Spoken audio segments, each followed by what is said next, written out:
Guys, just search Iran, Tehran. He was on some island. He's talking about how awesome it was.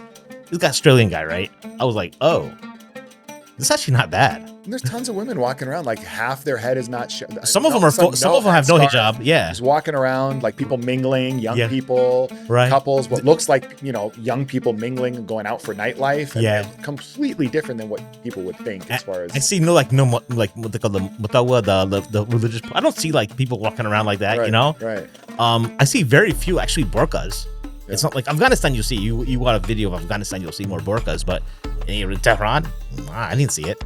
Yeah, it would look even more to me when I saw some of the stuff that you're talking about, even more liberal and more laid back of lifestyle than Saudi Arabia. Oh yeah, some of the other Gulf countries. Yeah, for sure. Based on the way people imagine, yeah. And everyone's gonna believe it. Everyone's gonna run with it. That becomes the new fact that week, and then everything just continues on. But they're not believing it this time. That's the difference. Who? Like after the fact. Yeah. Like people have seen this game before. That's what I'm saying. Is like.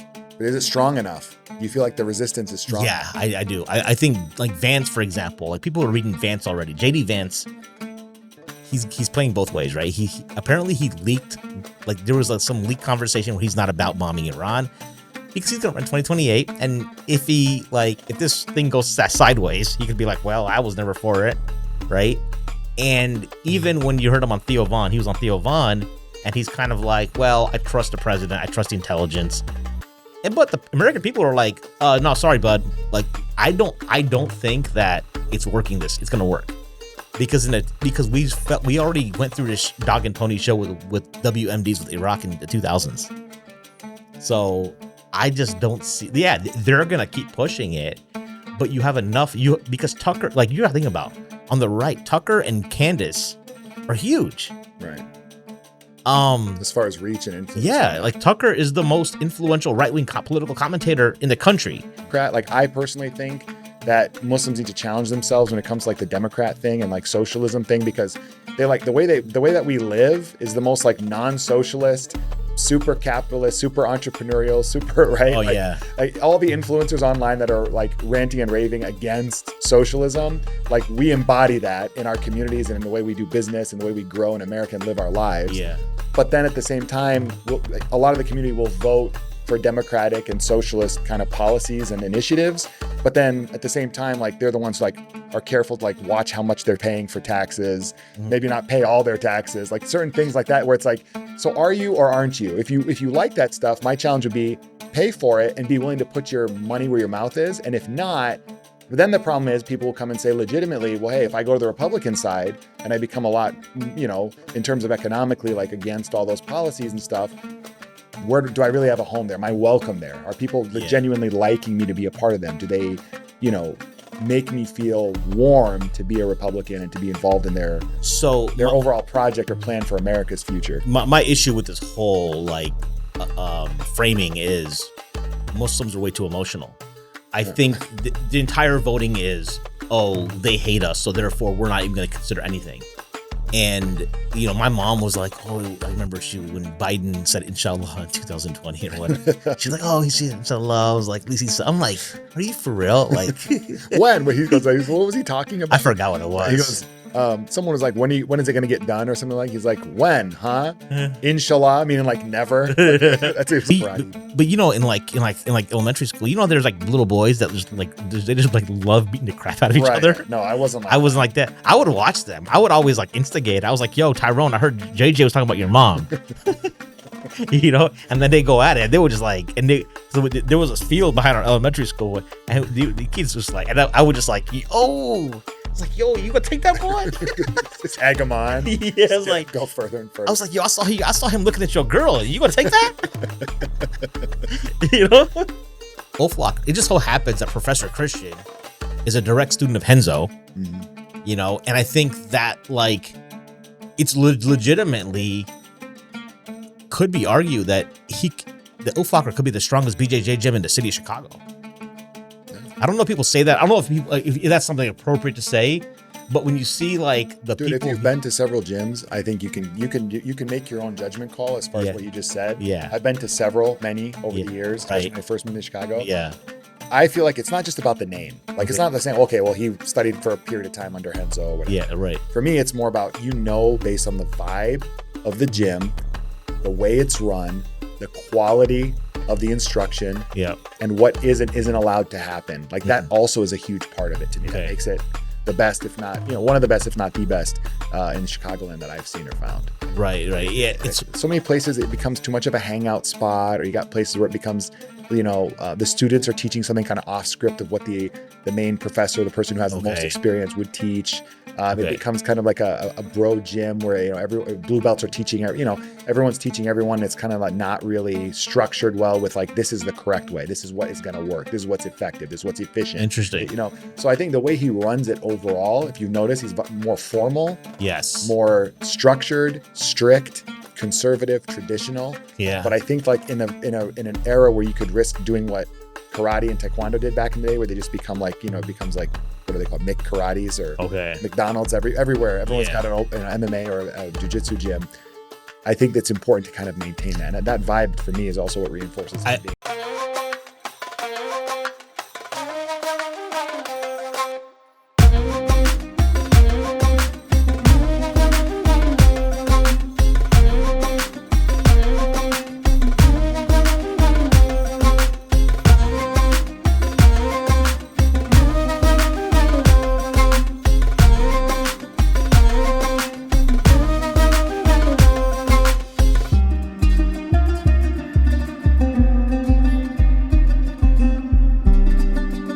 Okay? Yep, I can hear you. Awesome, man. Assalamu alaikum. Walaikum salam. Welcome to the podcast. Omar, thanks for having me. It's an honor to have you on. I really am so excited about jumping into a bunch of different things with you. But before we started recording, we were talking about just like how crazy the current reaction that we're seeing in America is to like the whole, for those who are maybe seeing this way late or whatever, recording this, like the weekend after the United States or the weekend of the United States taking out the 3 main nuclear sites in Iran, and all the madness that's been going on around the whole America getting engaged and involved in possibly conflict with Iran if it escalates and things like that. So we're just talking about how crazy it is like online right now compared to what it would have been when we were younger. I think first of all, I was shocked. I was out of town this past week. I know we were trying to record this a little earlier, but I was out in the Bay Area for work, and on Thursday night, I was taking an Uber back from O'Hare, and there was a Turkish guy who was my driver, and he and I had a really good conversation. He asked me what I felt if we were going to be World War III, and I was like, nah. I mean, I haven't really followed the news the last few days because I was busy at work, but I just felt like, Donald Trump ran on such this anti-war platform that he wasn't going to, he was going to negotiate. He wasn't going to try to do what he did. So I was just shocked. When he did it yesterday, I was like, damn. He really did. Although I still am evaluating, because I've heard some things that like, okay, so what's the one nuclear base that starts with an F? Fordo. Fordo. Apparently it had been evacuated of all the resources, and it would have been, they said, I heard with 2 things. Number one, it was evacuated, or secondly, that all the, it was impossible. So is it one of those things where he's like just doing it to like appease certain folks? Right. But the problem is that like he's really pissed off his base. Like the original, like the Tucker Carlsons, and the Candace Owens, and even my wife. He's like, Marjorie Taylor Greene is someone that most people don't agree with on stuff, but she's come out real hard on this. And it's interesting to see where it goes. But yeah, I'm just quite surprised. But you were talking earlier about when we were kids, or for me, I remember in college, the second Gulf War had happened, and there definitely was more appetite for the war. Mm-hmm. At least, I mean, you had your anti-war folks like in the Democratic Party, like remember Howard Dean and Dennis Kucinich and those guys? Yeah.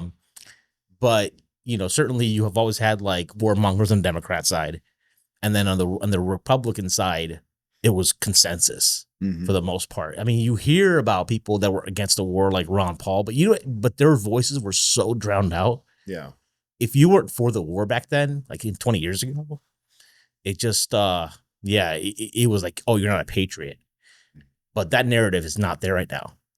Yeah, Ron Paul was like, kind of like super young people kind of fringe, a little bit young people, libertarians, kids who knew enough to be a libertarian back then were like the ones who would actually tune into that. Right. Everyone else, to me, drank the Kool-Aid like hard back then. Yeah, I actually started. So I used to I was the treasurer for college Republicans.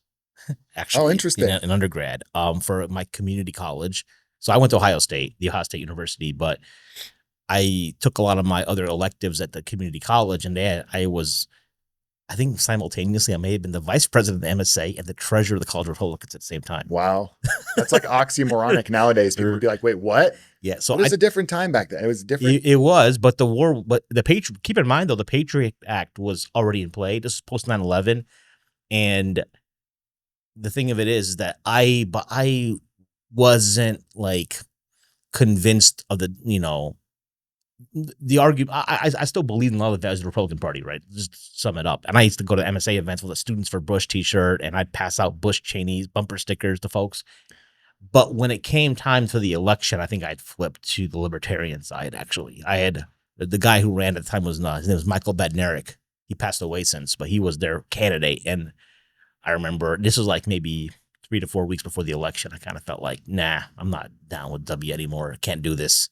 No. The libertarian side just made more sense. Because of, where people, and I had some friends that went to Iraq. And so just seeing what their parents had to go through. Like I remember one of my really good friends, his mom would be screaming at the TV when she saw Bush and just be like, what are you doing to my son? Yeah. You know what I mean? So now everyone's accepted that, oh, it was a mistake. And then you had Vietnam, right? And I wasn't alive then, but I recently just watched the Ken Burns documentary on Vietnam. And when you just look back, it's like history, you don't have to go back that far, man. It's like history repeats itself. Yeah. And I think that's why the people today, that was like, so it's like kind of obvious. Like you only want war if you have some ulterior motive. Mm-hmm.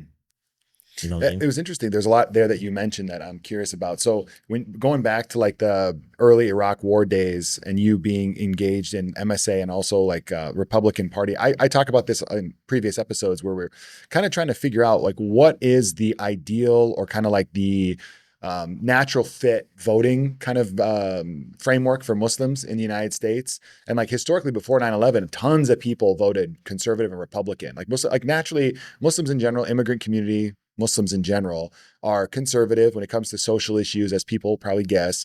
Also, even economically, they're like big capitalists, like small business, entrepreneurial. They're the ones who own, they come in with nothing and own 20 or 30 gas stations by the time they're at retirement age. Like, entrepreneurial, very much that spirit is just like huge in the Muslim community.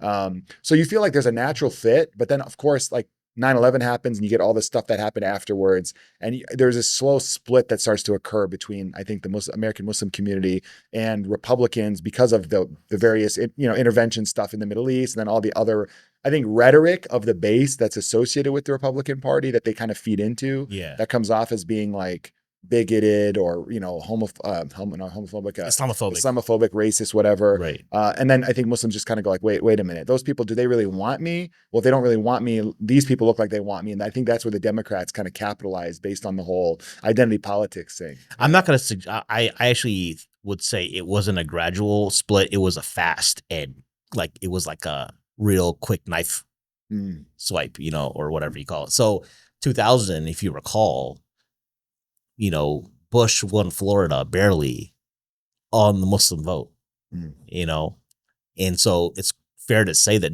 the Muslims did elect him. And then 9/11 happens and the Patriot Act. So it flipped pretty quick. The Patriot Act and then Guantanamo and what was going on. I was living in Canada at the time. So I don't know that I never felt like bigotry post 9/11. That's maybe why I never really flipped to being a Democrat. I never had a problem with anybody or anything. And then I was living in Canada. I went to school there for a couple of years. Came back to Ohio, where I'm from, where I grew up. Never had an issue. And then a lot of the circles I was rolling with at the time, I think, had more conservative slants. I mean, MSA was one thing, but MSA folks weren't necessarily political. You had the people who were political in our MSA, for example, the religious brothers were just not even voting. Yeah. like voting is haram, Right. right? Or it's kufr. Right. And then you had the brothers who were like a bit more liberal. They were like campaigning for Howard Dean or Dennis Kucinich, you know. And then I just thought they were just too fruity in general. So I was like, well, I'm kind of doing my own thing, and you know that's kind of. But I think it wasn't a slow thing. I remember it being like fast. Like Really? it was like overnight. Like as soon as he's going to war with Afghanistan and then Iraq, I think it was kind of like, but I think back then it wasn't like you were, and I think people say why were you still supporting Bush back then? Is like because I don't feel the Democrats were also for the war. Mm. Like John Kerry, and John Edwards, who was his vice president. You guys, I'm dating myself here. Yeah. Unless you remember, That's good. Yeah. Yeah. you know, but those guys, I mean, those are your classical Democrats. It wasn't like Dennis Kucinich and maybe Howard Dean were more progressive. They probably would have been against the war, I think. But yeah. And what about the difference now? We were talking, so you were talking, kind of took us on memory lane a little bit on the Iraq war, but what are like the differences that you see now? Like socially within the United States, politically, opinions online, just the general sense of where people are at relative to the Iraq war. Yeah. So I think 20 years ago, social conservatism, so what the Democrats have always, they're the party of the pro-choice and LGBTQ and, you know, same-sex marriage and things of that sort. I think that environment 20, 25, 30 years ago was like, it's kind of like, so what I'm saying, looking back, it's probably more moderate today, considering some of and I think that's what a lot of the pushback to the left was, because things got so crazy on some things that people were just like, this is just not normal. So I think that's one part of it. But then within like different pockets, you've got, remember the Tea Party? Mm-hmm. Sarah Palin. Oh yeah. So I think like MAGA kind of, I mean, I don't think it's a direct like process flow, like we're engineers, like it feeds into it, but it seems like maybe Tea Party was, I'm not an analyst. I'm just thinking out loud here. I wonder if Tea Party was kind of like the precursor for MAGA. I feel like it kind of was personally. Like I feel like when I started paying attention, there was first like the Sarah Palin kind of making fun of her, lampooning her for her kind of ridiculous opinions and lack of knowledge, doesn't read anything, all that stuff. The famous Katie Couric interview that has like, can you name one news article or one newsletter that you read? And she couldn't name anything. So I remember that's like when she came onto the scene for my attention and radar. But then I feel like it was kind of like the alt-right. When you started hearing about alt-right and Tea Party, right about then I started to notice like a lot of this, I could trace kind of the similar vibe from the minute Tea Party became alt-right through to like the MAGA movement. Like it just kept continuing along that same vein. I feel like as far as populism, people feeling somehow like the Democrat-Republican paradigm completely flipping to where the Democrats became the institutionalists and the ones who are like for whatever the status quo is. And then the Republicans became kind of what the Democrats were in a cool way during the late Bush years. Well, yes. So, you know, right. So I think there was a, you saw there's a couple interesting paradigms that occurred, right? So you had a bunch of Democrats that became what they called 9/11 Republicans during the Bush, like George W.'s term. Ron Silver, he's an actor. He spoke, I think, at the 2004 RNC. He was, the Muhammad Ali movie, I think he plays Angelo Dundee, if I recall, right? I think he may have also been in Pearl Harbor. And also the other one that's well known is Zell Miller. He was a Democrat, like 30, 40 years Democratic senator from Georgia who flipped, and he spoke at the RNC in 2004 as well. So you had a lot of folks who were that. And I think on the flip side, you had people who were like more liberal become like this whole like, hey, I'm just more, like they just bought into MAGA, that idea. So that attracted a different kind, because you know, the Republican Party, and I think both parties, it's funny because they're disingenuous in the sense, like the Republicans will say the Democrats are the party of slavery.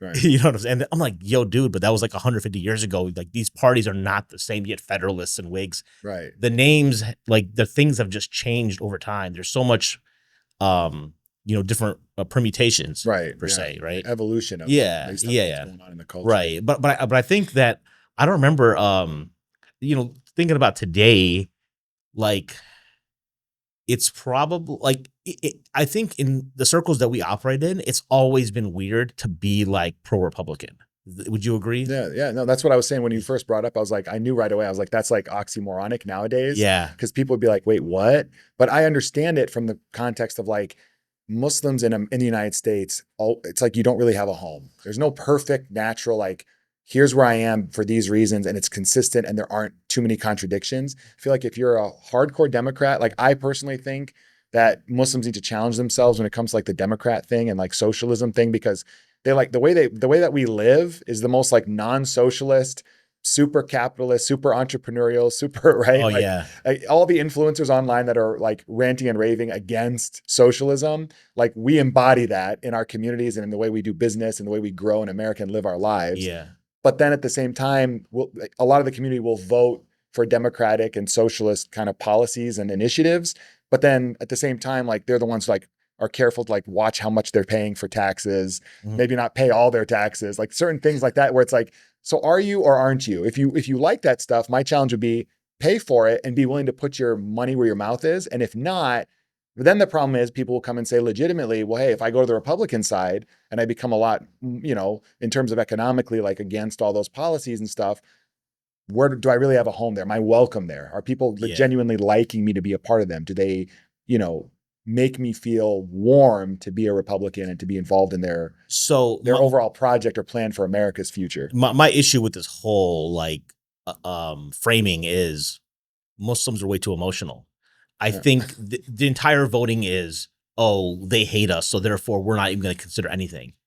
And my mom was like, oh, I remember when Biden said inshallah in 2020 or whatever. She's like, oh, he said inshallah. I was like, at least he's. I'm like, are you for real? Like, when he goes, what was he talking about? I forgot what it was. He goes, someone was like, when is it going to get done or something like? He's like, when, huh? Inshallah, meaning like never. Like, it's almost like what he would say. He had just come back from like a golf trip too at the time. I remember something, yeah. And I'm like, we don't. And I've talked to Shayuk about this too. That since 9/11, we have given the benefit of the doubt to the Democratic Party as a community. And yeah, the Republicans, political parties are not gonna like, cater to you if they feel like you're not even like trying to reach out. Yeah. You know what I mean? Like there was a dude back in 2004 named Mohammed Ali Biari. He was involved in Texas politics, Republican, and he was a practicing brother.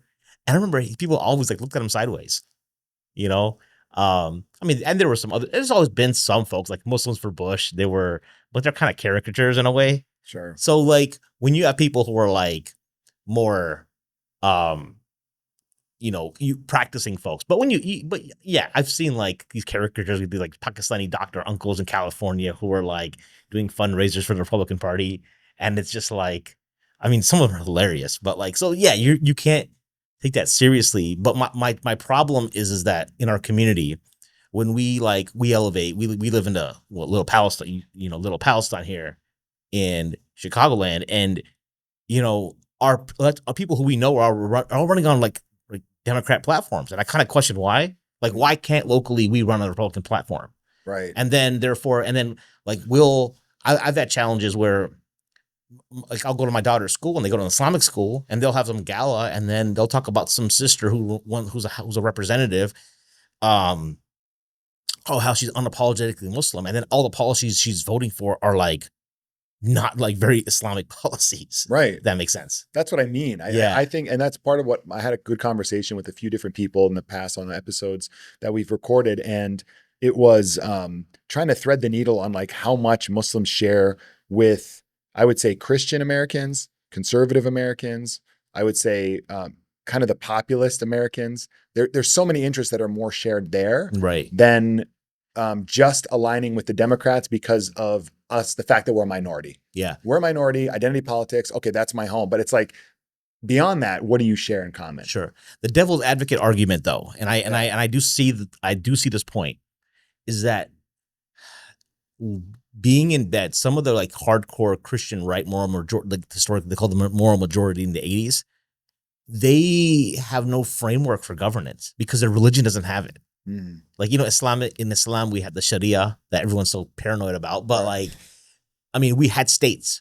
Christianity doesn't have like governance rules. And so when you have people in power who are like Christian zealots, there's a legit fear that they could just be not crazy. Right. And I think that's the problem that is like so to me, the best framework, and I don't know how this looks like yet, but like, like Dave Smith, I like the libertarian, America first makes sense. Number one, because if it's truly America first, and I think you're seeing that with Tucker and Candace Owens, etc. And people can have their religious, like, inclinations there. But you don't want to be like so hard right, like Christian, right? Because I think that's a dangerous double-edged sword there.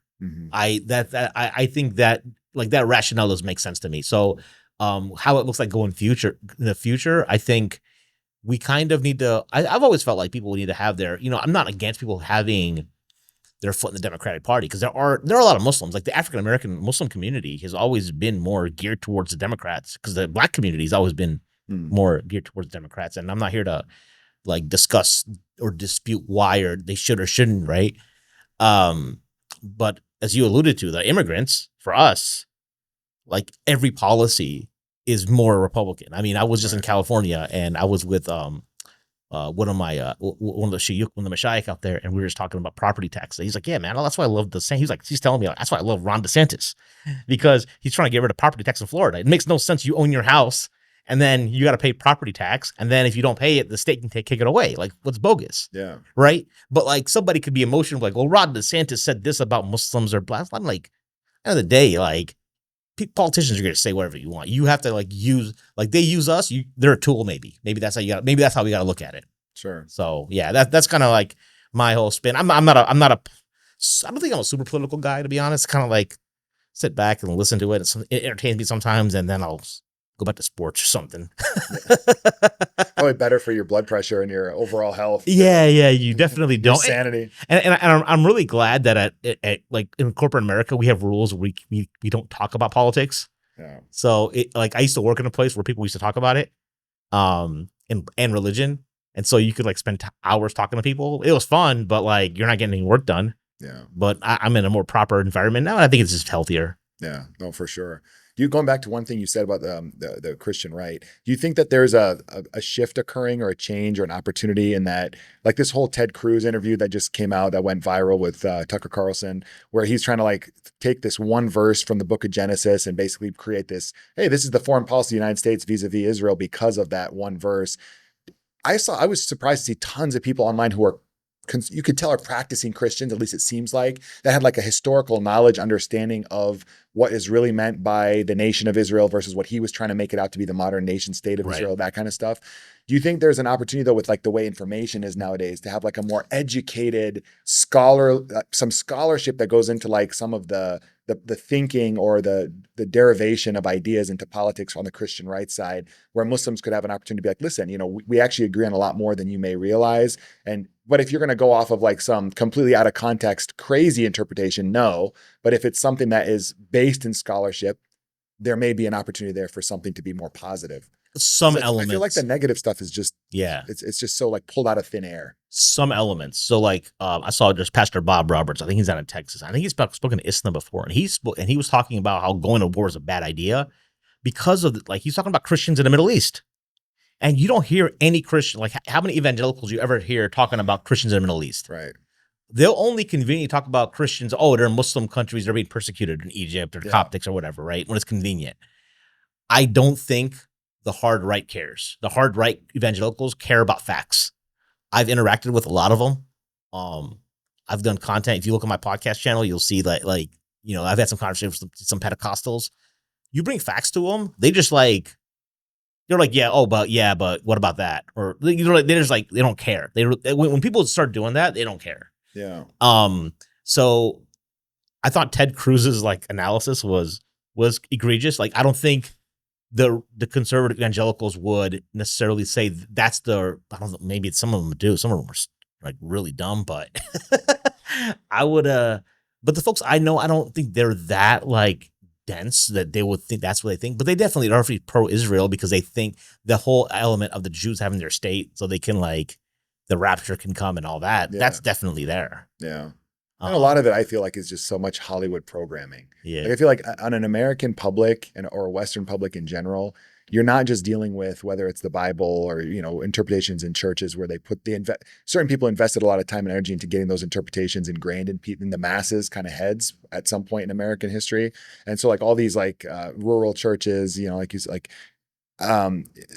kind of like have these interpretations that I don't know, like a scholar at like a main seminary would actually say this is what it means. It's just kind of something that's sold on to people, and then it took over and got spread. But I think that beside that, the more potent thing that plays out is Hollywood.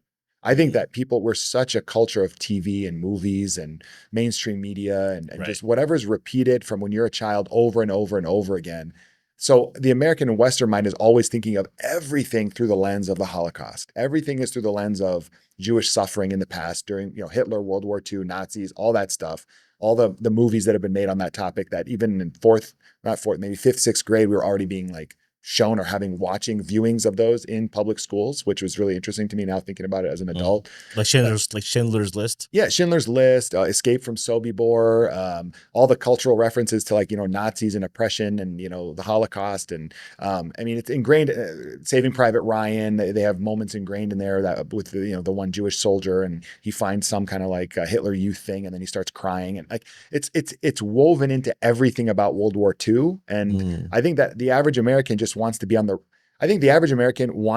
right side of things, wants to be good. And so they're like, okay, I'm against that. I will never be on the side of that. And it almost creates this blind spot to what could be a completely different context, different situation. Yeah. That plays out like in the Palestine issue or. Your perspective is interesting. I actually never felt that I had like certain narratives driven down my throat.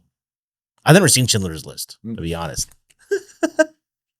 You don't watch as much TV as I do. Well, I mean, I did, but even in school, I mean, they showed us Forrest Gump, or I think we watched American History X, but you're like, yeah, but when you see like a skinhead Nazi, you're like, oh, they hate everybody. Yeah. They're just like Aryans.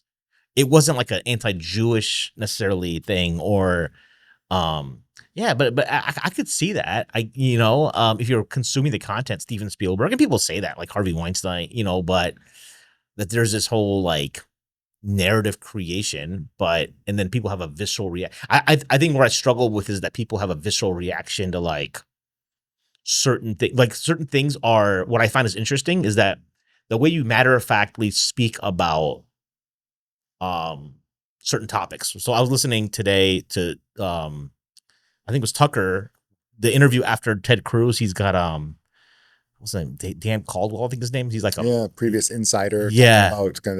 So they're talking about like and I think the rationale sometimes is very like simplistic. Okay, so you're talking about Syria, right? And they were like, okay, Assad's a bad guy, but then they have an Al-Qaeda dude that took over, and Al-Qaeda did 9/11, so that's worse. He's worse than Assad in my book. And I'm like, okay, let's step back here. And like, because I think people like Jake Shields, that's why he's coming to the forefront. Like, listen, I'm questioning everything. Like, who really did 9/11? You know what I mean? There's no questioning the actual legitimacy of the underlying piece of what's been deemed fact. Yes. Like, is it a fact? Right, correct. Right, exactly. They just assume that we're going to trust it because like this whole thing with the run up to the bombing of Iran that just occurred and everything. I mean, at some point I had this glimmer of hope where I was like, people are asking the right questions. They're challenging everything, saying, where's the proof? Where's the evidence? Tulsi Gabbard just testified and said that there's absolutely no chance that they're going to be able to create a nuclear weapon within. That was like in March. That was like a few months ago. And then it was, she gave, and then they asked Trump on the plane or whatever. And he was like, I don't care about Tulsi Gabbard or something to that effect. Well, she doesn't know intelligence. She doesn't know. Even though that's her like literal job. That's her job, to be on top of all the intelligence coming in, intelligence community. And so I think what happened there, though, what I saw was like, I was like, okay, I'm hopeful. People are asking, they're asking. But then if someone with the right suit and right name or color behind their name, whatever it is, comes up and goes, well, actually, the Israelis shared some intelligence with us. The Mossad did. And, well, we're wrong. It's actually that they're a few weeks away. And then everyone just goes, okay, well, that's the new fact. That's the new piece of information. And they run with it, repeat it a million times on social media, on different interviews, whatever. The right, they're kind of like fixers or handlers that they know if they just like, get a couple voices out in the zeitgeist saying this, and then all of a sudden everyone's going to believe it. Everyone's going to run with it. That becomes the new fact that week, and then everything just continues on. But they're not believing it this time. That's the difference. Who? Like after the fact. Yeah. Like people have seen this game before. That's what I'm saying. Is like, but is it strong enough? Do you feel like the resistance is strong? Yeah, I do. I think like Vance, for example, like people are reading Vance already. JD Vance, he's playing both ways, right? He apparently he leaked, like there was some leaked conversation where he's not about bombing Iran because he's gonna run 2028, and if this thing goes sideways, he could be like, well, I was never for it, right? And even when you heard him on Theo Von, he was on Theo Von, and he's kind of like, well, I trust the president, I trust the intelligence. But the American people are like, no, sorry, bud. Like, I don't think that it's working. It's going to work because we already went through this dog and pony show with WMDs with Iraq in the 2000s. So I just don't see. Yeah, they're going to keep pushing it, but you have enough.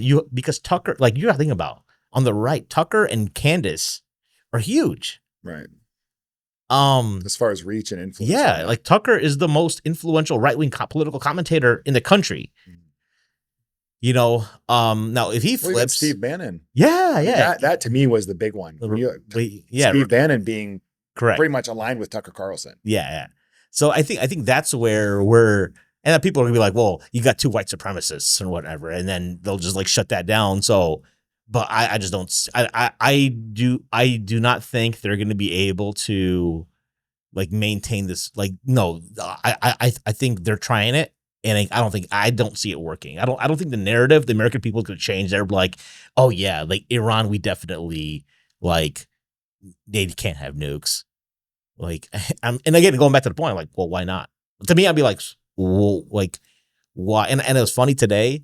Everyone talks about like you heard this guy named like Adam Sosnick. He's on PBD, Patrick Bet-David's podcast. I haven't seen him, but I know the podcast. Yeah. So he's one of the guys. Freaking, he is like, I think PBD just has him there as like the. I don't know why he has him there, but he's a guy who debates, like strong defender of Israel. And shows up on other podcasts debating people. I don't think he does it well, but he talks about how like in Iran, he makes it sound like Iran is like the worst place to live in the world. Yeah. Like everything, like if you don't have your veil on, the cops are gonna like come and like arrest you. So you know what I did today? This afternoon, I was killing some time. Go on YouTube and I look for an Iran travel vlog because you got some travel vloggers. They'll go everywhere. Right. Yeah. So I found this Australian dude who went there. I was like, yo, Iran is kind of dope, bro. Yeah. You know, it's nice. Like, he was in Tehran. I mean, it's under heavy sanctions, but like, it doesn't look bad. So I'm like, whoa. It's supposed to look like this hellscape. Like, and at the beginning of, remember that movie, Team America, World Police? Yeah. Or like a Family Guy episode would be like, somewhere in the mountains of Afghanistan. It's got like just like tumbleweed blowing by. Yeah. And just like complete, you know, I think they may have even had like a bunch of graves and skeletons just like laying around. Like it's a wasteland of hell. Yeah. Right? That's what they make it seem like. Yeah. They paint of Iran in the United States. I just went on YouTube. I was like, I just, guys, just literally just go search Iran, Tehran. He was on some island. He's talking about how awesome it was. This guy, Australian guy, right? I was like, oh, this is actually not bad. And there's tons of women walking around, like half their head is not some of them have no hijab. Yeah. Just walking around, like people mingling, young people, right. Couples, what looks like, you know, young people mingling and going out for nightlife. And completely different than what people would think as far as. I see what they call the religious. I don't see like people walking around like that, right, you know? Right. I see very few actually burqas. Yeah. It's not like Afghanistan. You see, you got a video of Afghanistan. You'll see more burqas, but in Tehran, I didn't see it. Yeah, it would look even more to me when I saw some of the stuff that you're talking about, even more liberal and more laid back of lifestyle than Saudi Arabia. Oh yeah, some of the other Gulf countries. Yeah, for sure. Based on the way people imagine, you know, like yeah. I've always perceived Iran that way as when I meet actual Persians. You know, and so I was like, okay, there's no way that it's that because they make it sound like it's so restrictive, and I'm like looking at it, I'm like, whoa, okay. I'm just looking now. Maybe their politics sucks. Yeah. Maybe there's still other stuff, but like, it's not like a dump at all. Right. Yeah, I would encourage people to your point, go look it up. Anyone who listens to this, like go look up just like travel shows, Iran. Yeah. And even Bourdain, I think there was an episode Maybe he went to Iran before he- he died. And there are other, like the guy who wears the bandana. My kids are big into him. What's his name? Best ever travel food review show on YouTube. Yeah. Sunny, that guy. Mhm. I think he may even have an episode in Iran, but people need to go check it out just to get an understanding of like what it actually is versus what you're kind of being propagandized into believing to justify anything the government wants to do to Iran. Right. Because I think Adam Sosnick is just it seems like just a talking point for this war. Yeah. You know, and he's getting pushed back even on the PBD panel. But when he said that, I was like, you know what? I'm actually look this up. Yeah. I think the thing that frustrates me the most, man, is like the way people weigh whether we're going to attack and go to war with a country in their heads. Like for me, for example, I look at it, simple analogies like the criminal justice system, right? If you're going to sentence someone, for example, for like a capital crime, you're going to prosecute a capital crime, they could potentially either get life in prison or death sentence, depending on the state. You have to have the evidence be beyond the shadow of a doubt. The barrier for that to be the outcome is so high, which makes sense.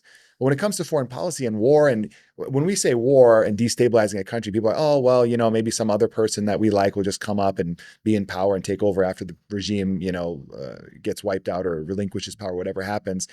It's like, no, you're going to end up destabilizing a country and creating chaos and internal fighting and factional, infighting. And you're going to end up losing maybe 1 million, 1.5 million, 2 million people in the years that, subsequent years.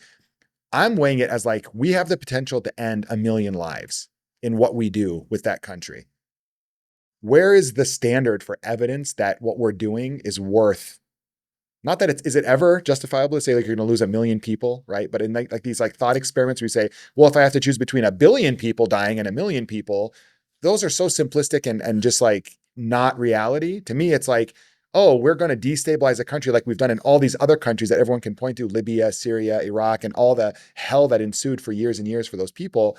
Why aren't the average American, well, I have my theory, but why aren't the average American people kind of going, look, I need to see an amount of evidence that meets this threshold in order for me to push the button on a vote or to be for saying we're going to possibly create chaos that could end 1 million people's lives. I don't even see that being like the calculus at all. Yeah. I mean, I think that a few things. So number one, people we got to understand that everyone's operating in self-interest. Micro level, me and you are average American citizen, certainly our politicians. Number two, like Bill Clinton, there's a clip of him going around, like I think earlier this week, talking about how he tried to advise Trump that Netanyahu wants this war because it'll keep him in power, right? Yeah. Clinton just straight up was like, hey, that way he can stay as long as he's been trying to push for this. He's got to do it. So for his political survival, he is trying to push for this war. And it's also crystal clear that he's very much in cahoots with a lot of American politicians. I mean, hell, like Ted Cruz was talking about, everyone's like, oh, Bibi Netanyahu's a great friend of mine. I'm like, what is that about? Yeah, It's weird. So like, your buddy obviously wants y'all to go to war so he can stay in power. So that's the calculus for the politicians. I don't know if the American public have a say in this right now. I mean, their say will be could it be at the ballot box? But then at the end of the day, it's not like one party. It's not like you have because Trump ran anti-war, right? And now people are like, what the hell, dude? 9/11 was more, I mean, the Iraq war in the 2000s was more palatable because of 9/11. That's why you had like, oh, it's like a revenge. Yeah. You all did it to us. But now nothing's happened. So there's just like no, and but the average person doesn't care. They're like, yeah, but I got bills to pay, man. That's what happens. You just get numb to it. Yeah. I mean, that even you and I do. We can't follow everything. Right. In detail. Yeah. So I think that's kind of what happens. But the people who are actually making decisions, they're all self-interested. Like it's their careers. Like I mean, we act in self-interest in our own jobs. To be honest, I think about some ways. Right. Decisions I make. Is it like always you do it because the rationale is that, like, listen. I mean, granted, it's not like life or death. Like people aren't going to die because of the decision I make at work. But it's like, okay, I have an obligation to my organization. To operate a certain way, to make certain decisions, even if I don't agree with it, because the organization decides that this is the path we're going to go, right? Mm-hmm. So I think that's kind of how ultimately comes down to it. I mean, it's fairly, I mean, in some ways simple, but it just kind of like mind blowing that after I watched the Vietnam documentary on Ken Burns and how many people lost their lives, Americans, and then the miscalculations, I think too. I think that's the part that like, not that, but like, I don't know if you knew this. America was so paranoid about Vietnam, communism in Vietnam. They thought that the Vietnamese were like, oh, hey, we can't have them communists. The pain point in the Vietnamese wasn't communism. It was the French colonialists. They wanted them out. That was their pain point. Yeah. You know what I mean? And I think sometimes like American folks, there's like, why don't Iran hate us? Iran says death to America. I'm like, well, no crap. You guys have been like kind of on sanctions. Right, I mean, right. The dude in the travel vlog, I think the exchange rate, $1 is like 900,000 or some absurd reals, like almost $1 million. You know what I mean? Yeah. Like he was paying like a quarter for like a shawarma sandwich. Yeah, and I think it's also like, for me, it's why are people so easily willing to push the button on war and violence and killing? This is my frustration. Without having like a sufficient level of evidence, going back to what I was saying, other than these like slogans that get thrown out, like they chanted death to America at different points of time in the streets of Tehran. Yeah. Who? Like if it was me personally, I go, well, who chanted that? Are they like government people that were paid to be on TV to like they could film it and then send it and distribute it? Because like they have their own reality, their own base, their own propaganda, their own stuff that they have to do as a country domestically. Right. We understand that for ourselves, but for some reason we don't understand it for the others, for any other country. It's like, no, they're just, all of the population hates America and they're evil and they want to kill us all. And if they could, that's the thing. If they could kill us, they'll be like, if they could kill, if that's what they'll say. If they wanted to, if they had opportunity to kill you, they'd kill everybody. Right. That's like dehumanization. It's like, no, that's not true at all. Right. Okay. Yeah. So it's like, if you're going to go off of like, they pulled out death to America chants. Let's put like the top 3 or 4 reasons why we should possibly destabilize an entire country. Sure. Death to America chants. Mm-hmm. Then they came out with this out of nowhere, out of left field. They're trying to kill our president. They've tried to, which was Ted Cruz was, that's all he talked about. You see that? Yeah. And Tucker was like, hey, that's pretty serious. Like, we should like definitely attack them then. And Ted's like, no. He's like, okay, then you don't believe it. right. Like we should have attacked them like 3 weeks ago or months ago, whenever this was like happening. Like they're going to assassinate our that was president. Real. Yeah.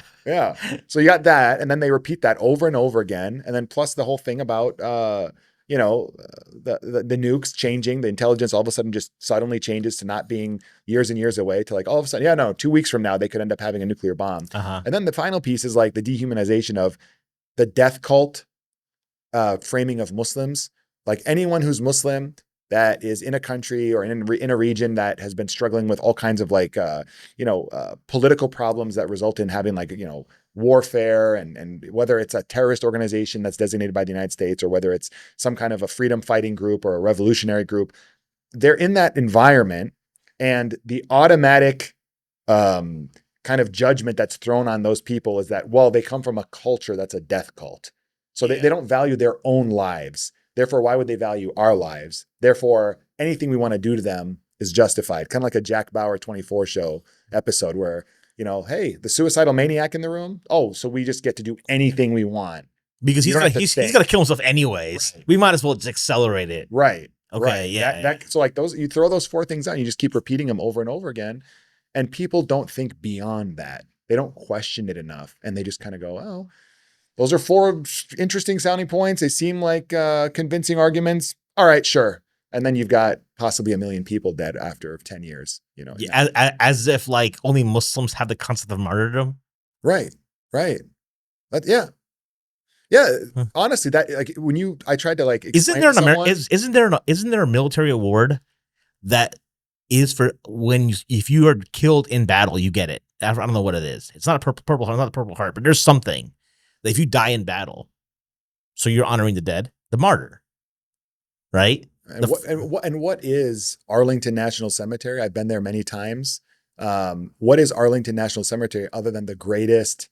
Like when I went there and left the first time, I was like, this is the single greatest manifestation or symbolism that I've ever seen in my life of venerating and honoring martyrs who put their lives on the line for their country. Yeah.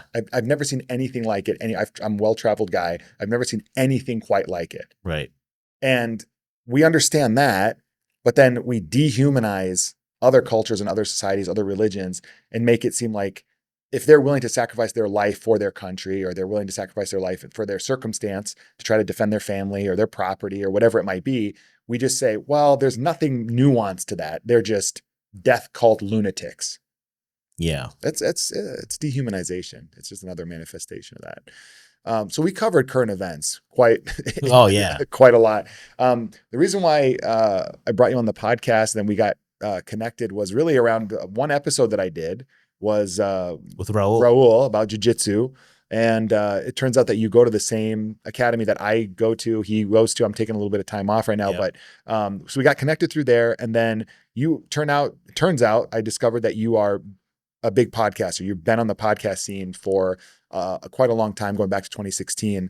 Maybe just give people a little bit of an idea of like kind of what your background is and how you got involved in that. Yeah. So just in general. So like I've always been like when I became practicing Muslim was like my early 20s. So I was always involved, like Muslim Student Association. I was the president of Ohio State's MSA. When I graduated, I stayed involved. I came to Chicago, got involved in different organizations, like more like learning institutions. Like some organizations did like seminars. Like if you're familiar with like Al-Maghrib Institute. Yeah. So I was involved with them for like 12 years. So in 2015, I was also involved in the group called Maruf. It's based out of Milwaukee, but like a soup kitchen kind of joint. You know, you do soup kitchen, just street cleanups, and I felt like we didn't have that in Chicago. We had a little bit. So I knew some of the guys. They asked me if I could like help run their chapter, and I was like, sure, not a problem. But I wasn't like really into it. I go to Hajj in 2015, and you know, have you been to Hajj? No, not yet. So when you go to Hajj, people will tell you that you literally do a brain dump of every possible thing you could pray for, anything. And you just writing it down. Because I think we generally, and I still suck at it, like we suck at making dua, right? But if we believe in Allah, that Allah can do anything, well, why not? Right. Like this is rational, but then sometimes we don't operate in that rational way. So my way over, I had this notebook and I just write down everything. And one of the things I was asking for is, and sometimes you want to be like, you don't even know, like, oh, okay, I have some skills. I don't know what they are. And can you find a way for me to like utilize that, right? So I go in September 2015, and I don't know what it was. Like I was doing my roof thing, but I wasn't really into it. So fast forward, I'm taking Arabic classes when I come back in early 2016, and there's someone in my class who basically, her husband started the podcast called the Mad Mamluks, and she's telling us about it, and she's telling, hey, could you guys check out the show, et cetera, et cetera. So I started listening. It was like pretty good. I'm like, y'all are only doing a show like once every 2 to 3 weeks at the time. And I was listening to the stuff I was listening to was like every week. Cause I had been consuming podcasts since like 07, 08, I want to say. So it was for a while. And so I just and I also said, hey, there's folks he should reach out to in Chicago that they're probably pretty good. Cause she asked if like, do you know anybody that could be good guests that are building the channel? So at the time, he was looking to get a big splash guest, like someone who's on the major like Islamic celebrity circuit, so to speak. Because we had that circuit, like Omar Suleiman, Nouman Ali Khan, Yasser Qadi, these guys. Yeah. So there's a guy named Abdul Nasser Jangda. He is the founder of HaRLeM Institute Seminary in Dallas. He was in town doing a class, and I was attending the class. And basically, the producer of the Mad Mamluks had finagled a way to attend a lunch that he was going to be at, that I was also going to be at, because he was trying to make this pitch like, hey, when you're in town, can you come on our podcast? So I get there and I see the dude who's a producer, because I know him kind of in a distant way, because you know his younger brother's a friend of mine, and I dab him up. I'm like, hey man, like appreciate the show. It's been going well. I've been like listening to all your stuff. You just probably need to get some more guests on. I think just to get the frequency going. And he's like, I appreciate it. Appreciate you listening. And we just start talking. And he's just like, hey, man, and by the way, Abdul Nasser Jangda's at our table, but he's not talking to him. I'm talking to him, my producer, who's going to be my producer. And I'm like, and he's like, hey, man, you got a radio voice. I'm like, okay, like my wife just says my voice is always annoying. So I don't know what you're talking about, but like, he's like, yeah, you should come record with us sometime. And I'm like, I don't know what to talk about what, but like I thought he was gonna maybe interview me about like because I had also been through a lot of different iterations of Islam, like permutations of practice, like different groups. And so like that's people are something that's interested in that. So I thought maybe he wanted me to talk about that. Right. So I'm like, sure, yeah, whatever. So we leave the lunch and then he texts me. He's like, hey, I'm having some of the guys over for some MMA tonight, and so we'll do some barbecue at my house. If you got time, please come through. So he invites me over, and I thought he's gonna maybe talk about the pod, like, okay, maybe there's a podcast episode. I don't think he's like, at this point in my head, I'm like, I don't feel like he's recruited me to be a part of the show, but like a one-time guest for something. He's looking for me. I'm in the pipeline. So I go there and I meet the guys, and I'm there really late till like 2-3 in the morning. And we'd never talk about podcasting, but I liked the crew he was a part of. So we vibed and it was chill. And I went to Arabic the next day, like sleep deprived, because it was a Sunday. And the next day, or like late Sunday or early Monday, he texts me. He's like, "Hey man, can you come by my house again, like after work if possible? I want to record a sample with you." Okay. And now I'm like, okay. So I go to his place, and I'm like, it's like April, so like allergy season killing me. I'm like sneezing, and he's talking to me, and he's basically making this. He's like, "Listen, I've got an anchor, but he's got a new full-time job, and he is not as available as I would like him to be. So I need someone to step in. I'm not trying to get rid of him, but I need someone that can step in. And I was wondering if you'd be interested." I'm like, "Yeah, sounds good." I'm like, "Sure." Like, I mean, I can get on a mic and talk mess. Like, it sounds easy enough. So he's like, "Would you mind can we do an intro session real quick? Can we, just talk? So maybe I'll release it as an intro to yourself so people will know who you are." I'm like, "Yeah, no problem." And keep in mind, I'm like, have a tissue box. He's like, "But I know you're sick, so if you're not feeling," I'm like, I'm like all this. I'm like, "Sure." I just put it away, blew my nose, got on the mics, and subhanAllah, I was like 45 minutes nonstop. The allergies that went away. They were gone. Like I was in flow state. And he gets up from the mic. I forgot we talked about a lot of stuff, like my background, what I was interested in, all that kind of stuff. And then he goes up. He's like, "I got to give you a big hug." He's like, "When can you start?" I'm like, "I don't know. Like, when's the next show?" So I recorded the first show with Sheikh Rami and Sur of Taba Foundation that next Saturday in his hotel room. And then from that point on, it was just like, he was just hitting me up. Like Sim is my producer. He was just like, "Hey, Mahin, who's the next guest?" And so from 2016 to current, I've probably done, between multiple channels, maybe 350 interviews. Oh, wow. Something of that. Yeah. So that's impressive. Yeah. Yeah. So, but that's kind of how it started. And then, but once I got going, it was like, when you're an anchor, because a show like this, or my current channel, we may talk about, is like, no, absolutely, you're the full show, you're everything. Yeah. And it's a lot more, it's heavy lifting, right? It's hard. But when I started, the beauty of it for me was I only had to worry about hosting. I literally just had to drive, prep for the guest for the 30 to 40 minutes I was driving, and I'd anchor the show, and I'd be done. And I got to do all the fun stuff. I didn't have to do anything hard. Yeah. You know what I mean? So like logistics, administrative, exactly, so production, all that. Every week we were like recording, and I was fine with it. People were like, "Well, you drove so far," because they didn't give me credit. Like, "Man, you drove far." I should drive out into like at first it was Glen Ellen, and then I'd go out to like Carroll Stream. So that's like 45 minutes from here. But I'm like, yeah, but I enjoy it. And then we go to conventions, and I would record sometimes. I remember one time, I want to say I was on a mic for like 6 or 7 or 8 hours straight, because we just did like 3 guests back to back to back, each 2 hours a pop. And you just don't even feel it. And that's when I was like, I think, when you feel like people say that when you find the thing you love, that you don't feel it. It's just like so natural. Yeah. And I think to me, that's kind of where I realized. And you can just do it forever, and it's not work. Yeah. I mean, the hosting part of it, but I want to carry the other side of it, like editing, the setting up, and that's becomes challenging. That's challenging. That's what I've discovered, man. Yeah. Like, talking to somebody. I've been doing everything, like all the administrative logistics, and then also the, hosting, and then post-production, man, is. Yeah. Absolutely. Because part of it's too, like if you got an OCD vibe, like the post-production could just never end. So you got to be able to, like, at some point I had to just be like, no, that's it. Like, I'm not going to be on every episode inserting a million different kind of visuals and, trying to cut to something else in the middle of when someone makes a point, try to show an example or a short video, unless it's critical to the point being made. Right. I can't. It's too much time for each one. if you do a lot of that and you're a one-man show. Right. And a lot of us who are doing podcasting, we're not getting paid off this. Right. We have day jobs. Yeah. This is like a hobby. But we enjoy it. Yeah. And so and that's kind of where it is. But I've been slow. The last year has been a struggle, I would say, for myself as far as getting out content, just because your equipment needs upgrades, and that's where I'm at right now. And I need to. You were talking off the grid, like I love your studio space. I need to build something like this in my house. Yeah, thanks, so I think man. that's actually I reached. Because I remember when I had reached out to you, we had never met, and I was like, we were talking. And I was like, hey, would you mind if I come to your studio? And you like never met me. You're probably like, I felt a little bit of like, we should probably meet. Let's meet for coffee first. Yeah. So I'm a real person. Right, I'm not just but I sent you my channel. So you were like, okay, yeah, this guy's got like a legit, like he's real, at least in that sense. And then, but I'm always looking at benchmark too. And I'm always looking to see what other people are doing, because the game changes. So, 2016 a lot happened. The game was real different. Scene was real different back then. Yeah. How many Muslim like themed or based or run podcasts were there back then? At the time, there were probably, I think we were the third that I knew of.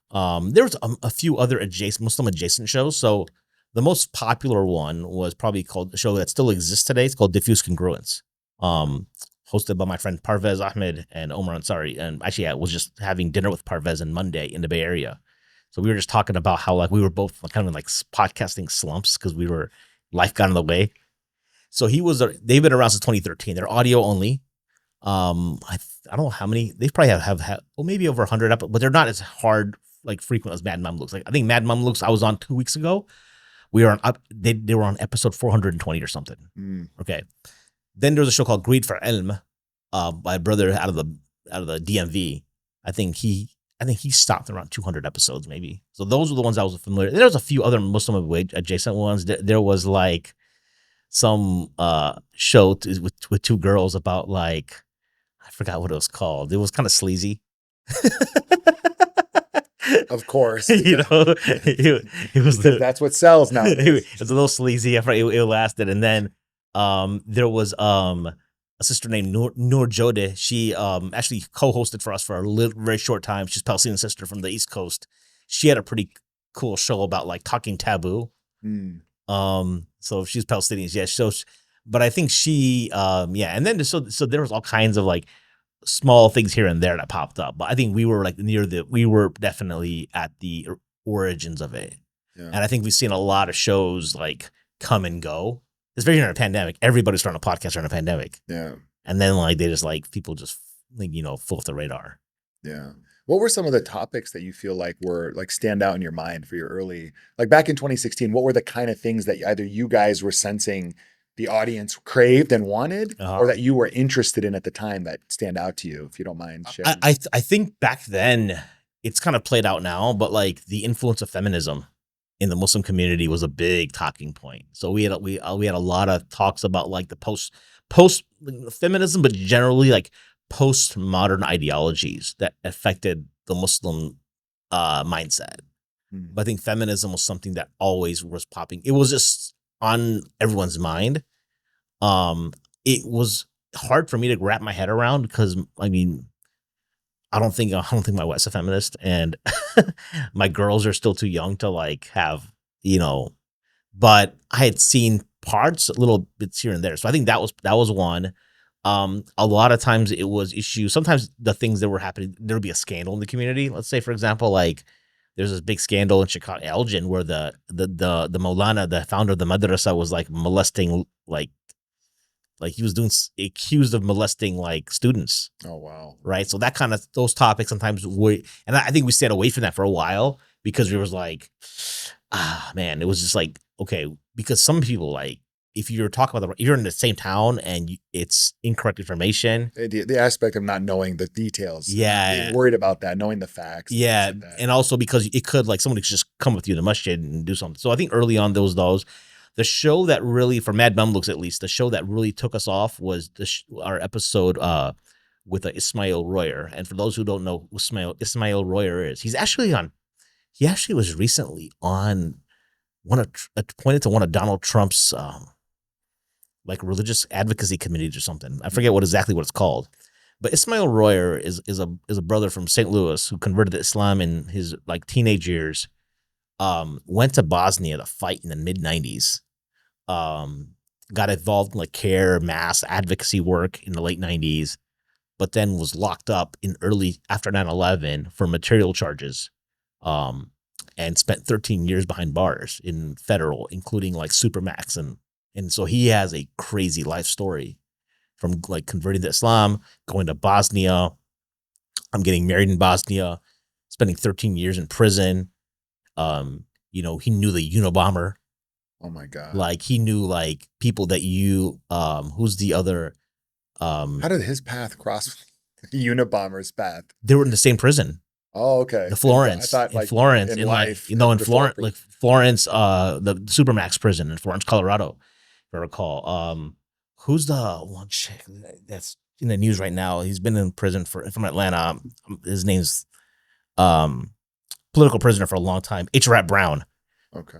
Whoever that's his original name, but his yeah, anyways. But if I say H. Brown, people will know. But he was so he was in proximity to a lot of people. I don't know if it was Ted Kaczynski, the Unabomber? I don't remember, but like, yeah. Or Harry Nichols, the Oklahoma City bomber, the second one. He knew him too. So he knew some people who did some like dark stuff, right? So he understanding that, and then talking about the Muslim and how he was considered to be a race traitor in prison because he's a white guy, but he was Muslim and all this stuff. So it's really interesting. So we talked to him for like 3 hours. And that podcast went viral to the point where I think CNN's Twitter account was following us. Oh, wow. Afterwards. That's awesome. Because he was one of the first interviews that he did right when he got out of prison.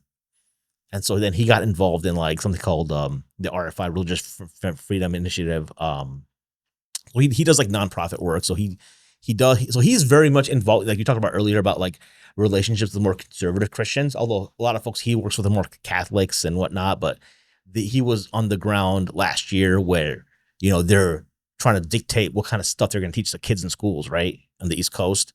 And so he was on the ground there saying like, hey, we protest that you guys can't just teach this. You can't, like, if you want to teach it, then you have to let our kids out, right? You know what I'm talking about? Like some of the gender stuff, gender fluidity and things that sort of people like, he's like, we don't want our kids. I remember as a kid, like my dad wouldn't want me opting into sex ed, that kind of thing. Similar. Yeah. So that's Ismail really is the guy that really got us going. And then, you know, that everyone, I'd meet people every one of the world. Like you'd meet someone like, yeah, Matt in a show, like random sheikh, be like, that show with Ismail Roy was crazy. Were most of your viewers Muslim, non-Muslim at the time? Yeah, I think still mostly Muslim. Yeah. I think our demographic is very like, and it's very practicing Muslim, like where they're literate in the Islamic tradition too. Sure. It's not just like, okay, I'm just but they've studied, they've read books, they've maybe come through a certain ideology. Mm-hmm. So whether they're Ikhwan, whether they they're Ikhwan oriented or the Hizb ut-Tahrir types or like Salafis. So everyone has like, not only are they practicing, but I think they come from a certain like ideological slant or they've like dabbled into that kind of stuff. Because I think some of our content is very like, could get very detailed. Like, because we're talking about, sometimes I think like we talk about issues that are like, that 95% of Muslims wouldn't even understand. Sure. You know what I mean? Because it's like, okay, dudes, there's like, because if you look at the demographics of Muslims in America, people say that one time that like only 20% of Muslims in America pray 5 times a day. I don't know if you've heard that. I've heard that. I've heard that stat, right? Yeah. And so of that 20%, like you go to the masjid, but then people who's actually like learning, who's actually like interested in like aqidah and fiqh and hadith and like all that. And so I think we were catering, and I think people who are consuming those that kind of content, like these podcasts, are already interested in that. Mm-hmm. And I think we were kind of like, because there was this whole knowledge like revolution in the 90s and 2000s when I was practicing, that everyone was interested in studying this culture of like seeking knowledge, right? Yeah, I remember that period. You know, so I think that's kind of where I think that's probably the target audience, so to speak. Did you get Westerners or people who are non-Muslim Americans that are maybe more in that kind of scholarly class, like whether they're, you know, professors, kind of more the educated elite, that would tune in and try to like figure out, hey, what's going on in that community? I want to learn more about them, but I want to learn about it from their voice, their perspective. Yeah, we didn't have that necessarily, but we did have people. We did have a few non-Muslims listen. There's actually now crazy story. A couple years ago, I got invited on a Zoom call. I had left the Mad Mamluks by then. I had left 2022, by the way, on cordial terms. I was like, listen, it's too much going on. I got 3 girls and 2 podcasts and a full-time job. So stepped away, but Sim was like, hey man, can you got time for jump on a call later today? I'm like, hey, what's up? And so it's a video call. And there's a brother who just became Muslim, and he was listening to our show as a non-Muslim for years. And we were his like gateway into Islam. Interesting, yeah. And I think his point was, he's like, y'all just sounded like some regular dudes. Right. Accessibility. Yeah, so right. The vibe, the language. Yeah, because we talk about football. Like I talk to him. I still message him to Adams. Like we just talk about football, or like he's from like Tennessee, North Carolina, or something, right?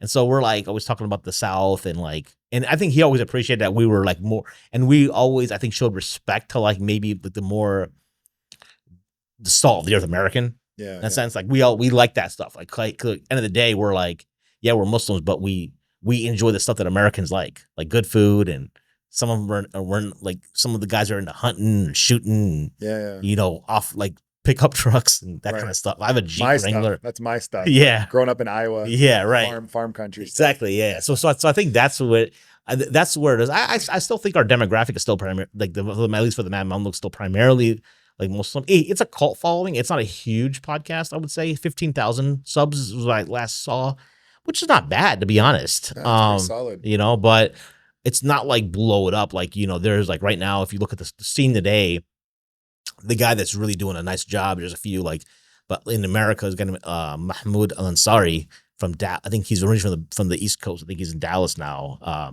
He's at over 100K subs on Ansari podcast. But I think I'm not sure if he's he's a younger kid, right? So I don't know his situation. I mean, the challenge for us, for people like us, is that like we have like full-time jobs and families and trying to, but you still want to do well, right? Right. You don't want to use an excuse, because I think we can be like, I personally feel like I have the potential to be on my channel to be a huge podcast. Mm-hmm. Like I definitely like. I do too, man. I really I'm so glad that our paths crossed and that I got to know you and kind of look at some of the stuff you're doing, because I think we're at a unique time where podcasting has blown up in a way, and it's accessible to people to start. Here's the thing. Podcasts have been big, but I think now is the moment where you've got the crossing between big, popular, people listening, and accessibility to set them up so cheaply and quickly. Mm-hmm. Where you don't have to have a studio. You don't have, I have a lot of them that are big, or just someone in their basement literally opening up their screen. The streaming culture from like video gaming, Twitch stuff, all that allows for this like super easily, cheap, accessible, get up and running approach that now and a lot of those people will start and then fall off. Yeah. Probably, I think I read some statistics like 95 or some percent don't even do 3 or 4 episodes, and they just fall off the radar completely. Like, so you started 6 months ago? Probably about 3 months ago. Okay. Like we actually started, I think my first episode that I recorded shows on YouTube now is like maybe 2.5 months ago. Okay. So are you 3, maybe? Have you done 10 episodes yet or not quite? Yeah. I got like 13. This will be 14. Okay. So what about it? Like, what gives you optimism? Like for because you're a busy guy, right? Yeah. You and I was telling somebody, like, I felt like I met kind of like we mirror each other very similarly. Same Jiu-Jitsu Academy. Yeah. I think we have similar careers. Yeah. And the podcast, and we live like, I think we might be neighbors. Yeah, possibly. To be determined. I'm sure we'll figure that out. I think we live like very close to each other. We'll find out at our first barbecue together. You know what I'm saying? And I'm like, but what is it about when you assess where you're at? Like, what do you think gives you optimism for sustainability long term? Well, for me, unless like life takes me away from my studio, where like I got to move or something for work or some career thing that's a major disruptor in a positive way, but not to my podcasting. I think for me, man, what I go back to is what you were talking about earlier. Like, what made you first get into it and want to do this? It was like, I think the first time I heard an episode of Joe Rogan, I had listened to podcasts back when they had the first like iPods. The iPod Shuffle. It was like, it was like NPR podcasts. They were like really crappy, like it's like really like mainstream media podcasts, but they were still like it was the medium by the way which you were digesting that was kind of different. Right. So back then I was probably 2005, 4, 6, 7, around similar to what you said. Yeah. I would listen like on my iPod, I'd be like, oh, I'm listening to a podcast. It's something a little bit different, right? But I'd say the first time I started listening to like a big podcast that was still not fully what Joe Rogan is today was probably 2017. Believe it or not, where I was like listening to like the stuff that's kind of like now taken over as like the podcast kings kind of stuff. Yeah. And I remember like driving home, I literally was driving home. I heard about Joe Rogan from jiu-jitsu guys. So I started jiu-jitsu like January 1st, 2017. And then I was driving home. In 2017, you said? Yeah. That wasn't an Uflacker, was it? No. It was out in like, I was in DeKalb, Illinois at the time. Right. So like small town outside of DeKalb. They had a little shout out to Jeff Curran, jiu-jitsu out there. Chris and Eric Hartwig that teach out there, amazing. They got me into jiu-jitsu, and I was driving home and someone's like, oh, you listened to JRE yesterday? And I'm like, JRE? What are you talking about? Joe Rogan Experience. I'm like, what is that? They're like, dude, you never heard of JRE? I'm like, no. Like, check it out. He's got really interesting guests. So you never heard of him from Fear Factor or anything? I only heard about him through Fear Factor. That was the only thing I associated him And did you watch MMA at all? At UFC? That time, no. Like going out with the guys in college, going to Buffalo Wild Wings, watch a UFC fight, but not like crazy into it. Yeah. And so I turned it on and he had like some interesting guests at the time that wasn't like one of his more comedians just messing around guests, but actually something more deep. Yeah. And I was like, at that time, I was also at a moment in my career, in my life where I'm like, man, what is my calling? What am I supposed to be doing the rest of my life? Not to say that I'm going to be some big podcaster, but right now looking at it, but it was more like, oh my God. Like, because I had switched my major a million times in college. That was one of my big problems. Like, how do I fit? I'm so interested in so many things. Yeah. How do I fit that into one career track? Right. And so when I heard the Joe Rogan Experience, I don't even remember who the first guest was because I just then started binging everything. I was like, how has this job never been known as you know what I mean? It was like that moment where you're like, if I could just do that all day, every day and talk to interesting people and break down their ideas and learn from them and have the audience come along, as on a journey with me. I'm like, how was this not? This is what I wish I knew I could have done. And I would have started way earlier, like right out of college or even during college, and just like put all my chips into that back before you have, you married and have kids and responsibilities and everything else. So that was kind of so I look back to answer your question. It's like, I look back at that feeling and that intuition about myself. And I'm like, I just like doing this. Yeah. So I'm not looking at it necessarily as like, I need to be in 6 months at this many viewers, or I'm quitting, or in a year I'm going to quit because of, it's more, I think I will probably continue to do this just for my own benefit and enjoyment, and possibly for others, even if it's a small audience, for as long as it is, until it, if it ends up becoming a bigger audience, whatever, that's great. I also switched my major 5 times. Yeah,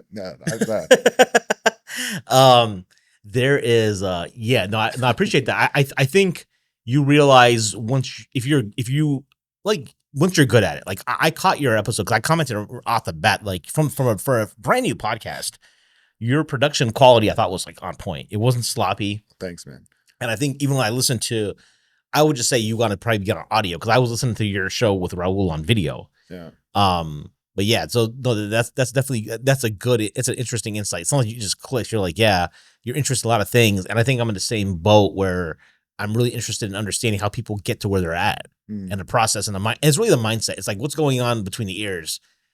Because that's the part that I think we always aren't open about. And I wanted to maybe talk about jiu-jitsu a little bit, if I'm going to be frank. I know we were, so the first thing I want to say is this. I'm very inconsistent with attending.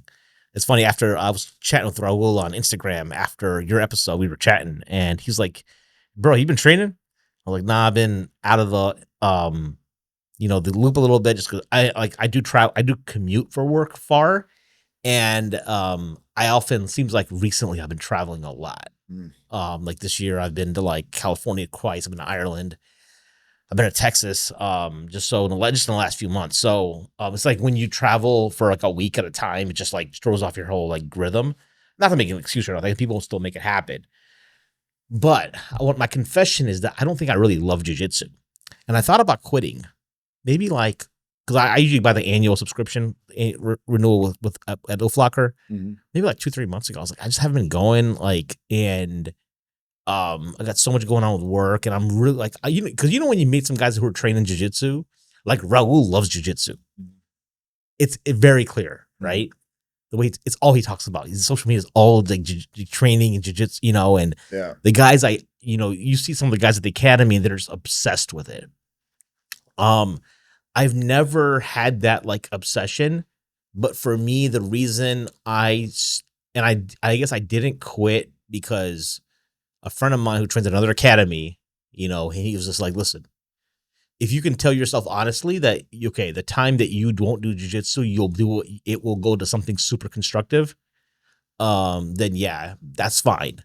But and I was like, yeah, I know myself, it'll just go to BS. I'm not going to control my time. It's not a thing, especially now. But like the reason I think I stay in is because the idea of knowing how to defend yourself is something as a kid that like I never learned. And, I got my blue belt, and you realize that when you get your blue belt, they're like, wow, I still don't know anything. That's natural. You know what I mean? You're like, I think I literally went to Professor Marcos and I was like, dude, was this a mistake? Was this supposed to happen? He's like, yeah. But he was like, yeah, big man says you're ready. You're ready. I'm Professor Christian. But I think that's the thing. It's like, and I think people have like, I did a podcast with Sheikh Ismail Kandar. He's a self-improvement kind of guy, but he's a scholar. He's an HaRLeM, and he was auditing my week, my life. And he was actually recommending, he's like, listen, like, I don't know that you should be doing it because there doesn't seem to be a strong enough why. So for you, like, what's your, like, I know you have an injury right now, right? You're taking some time off. Yeah. I'll tell you what I do have is, and I have a mitigation for it, is that like, I have some, as you know, I have pretty bad athlete's foot, on my left foot. But what I do is I used to like I was self-conscious of it. So I would roll barefoot. But then recently all I do is now I just wear compression socks. Cause I don't like to, cause my feet are pretty ugly, dude. Like I'm just putting it out there. Worse than Hobbit feet? This is bad, dude. It's bad. Send Frodo running. Yes, it's not pretty.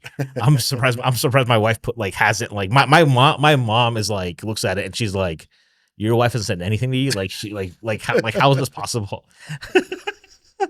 Like she still like is okay with being in the same bed with you and all that.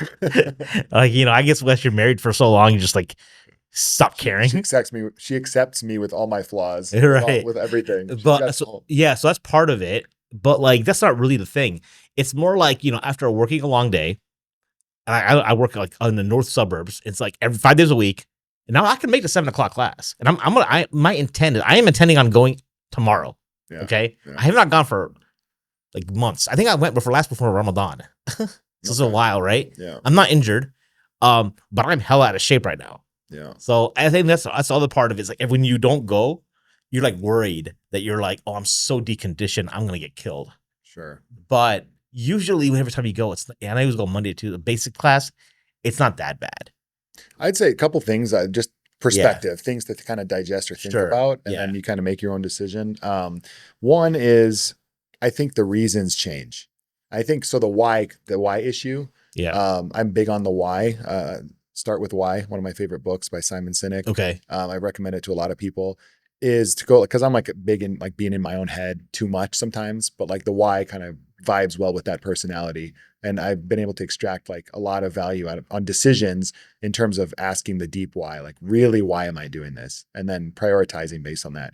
So I'd say with jiu-jitsu, your why evolves, at least for me. Like initially it might be the allure of being able to do something that you saw Anderson Silva doing on a famous UFC fight back in the day. And you're like, I want to know how to do a triangle choke. What is that?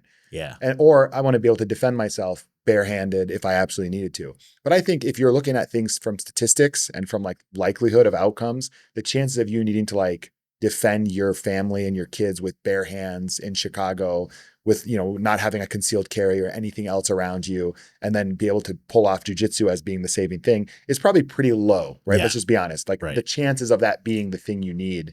And of course you could always say, well, anything could happen. Well, yeah, anything could happen.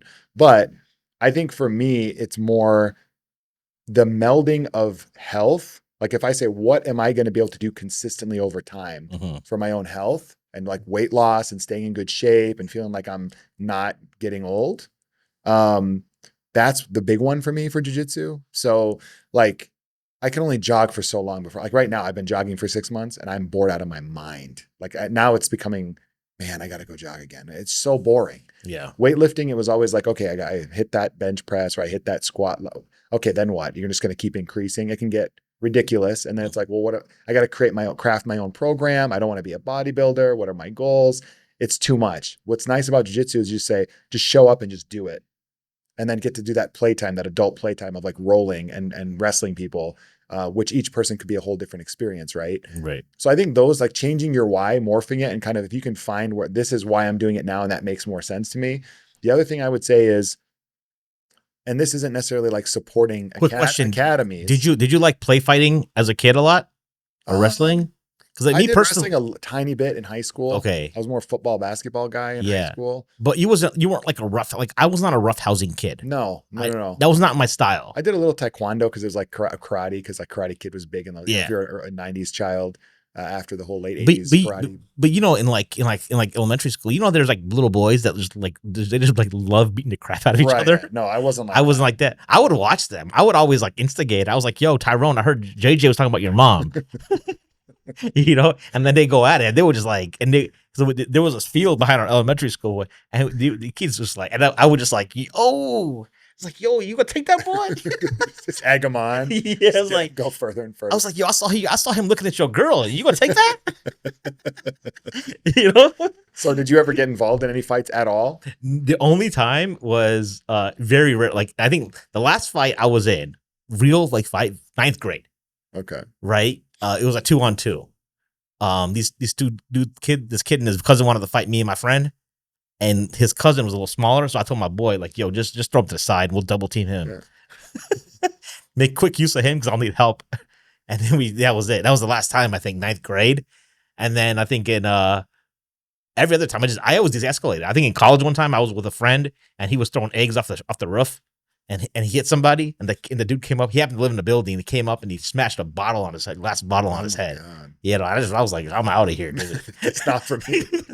Me and violence do not go well together. Yeah. So I generally don't avoid. I think that's the last time. That was the year 2000, 2001. It's like 24 years ago, man. That's crazy.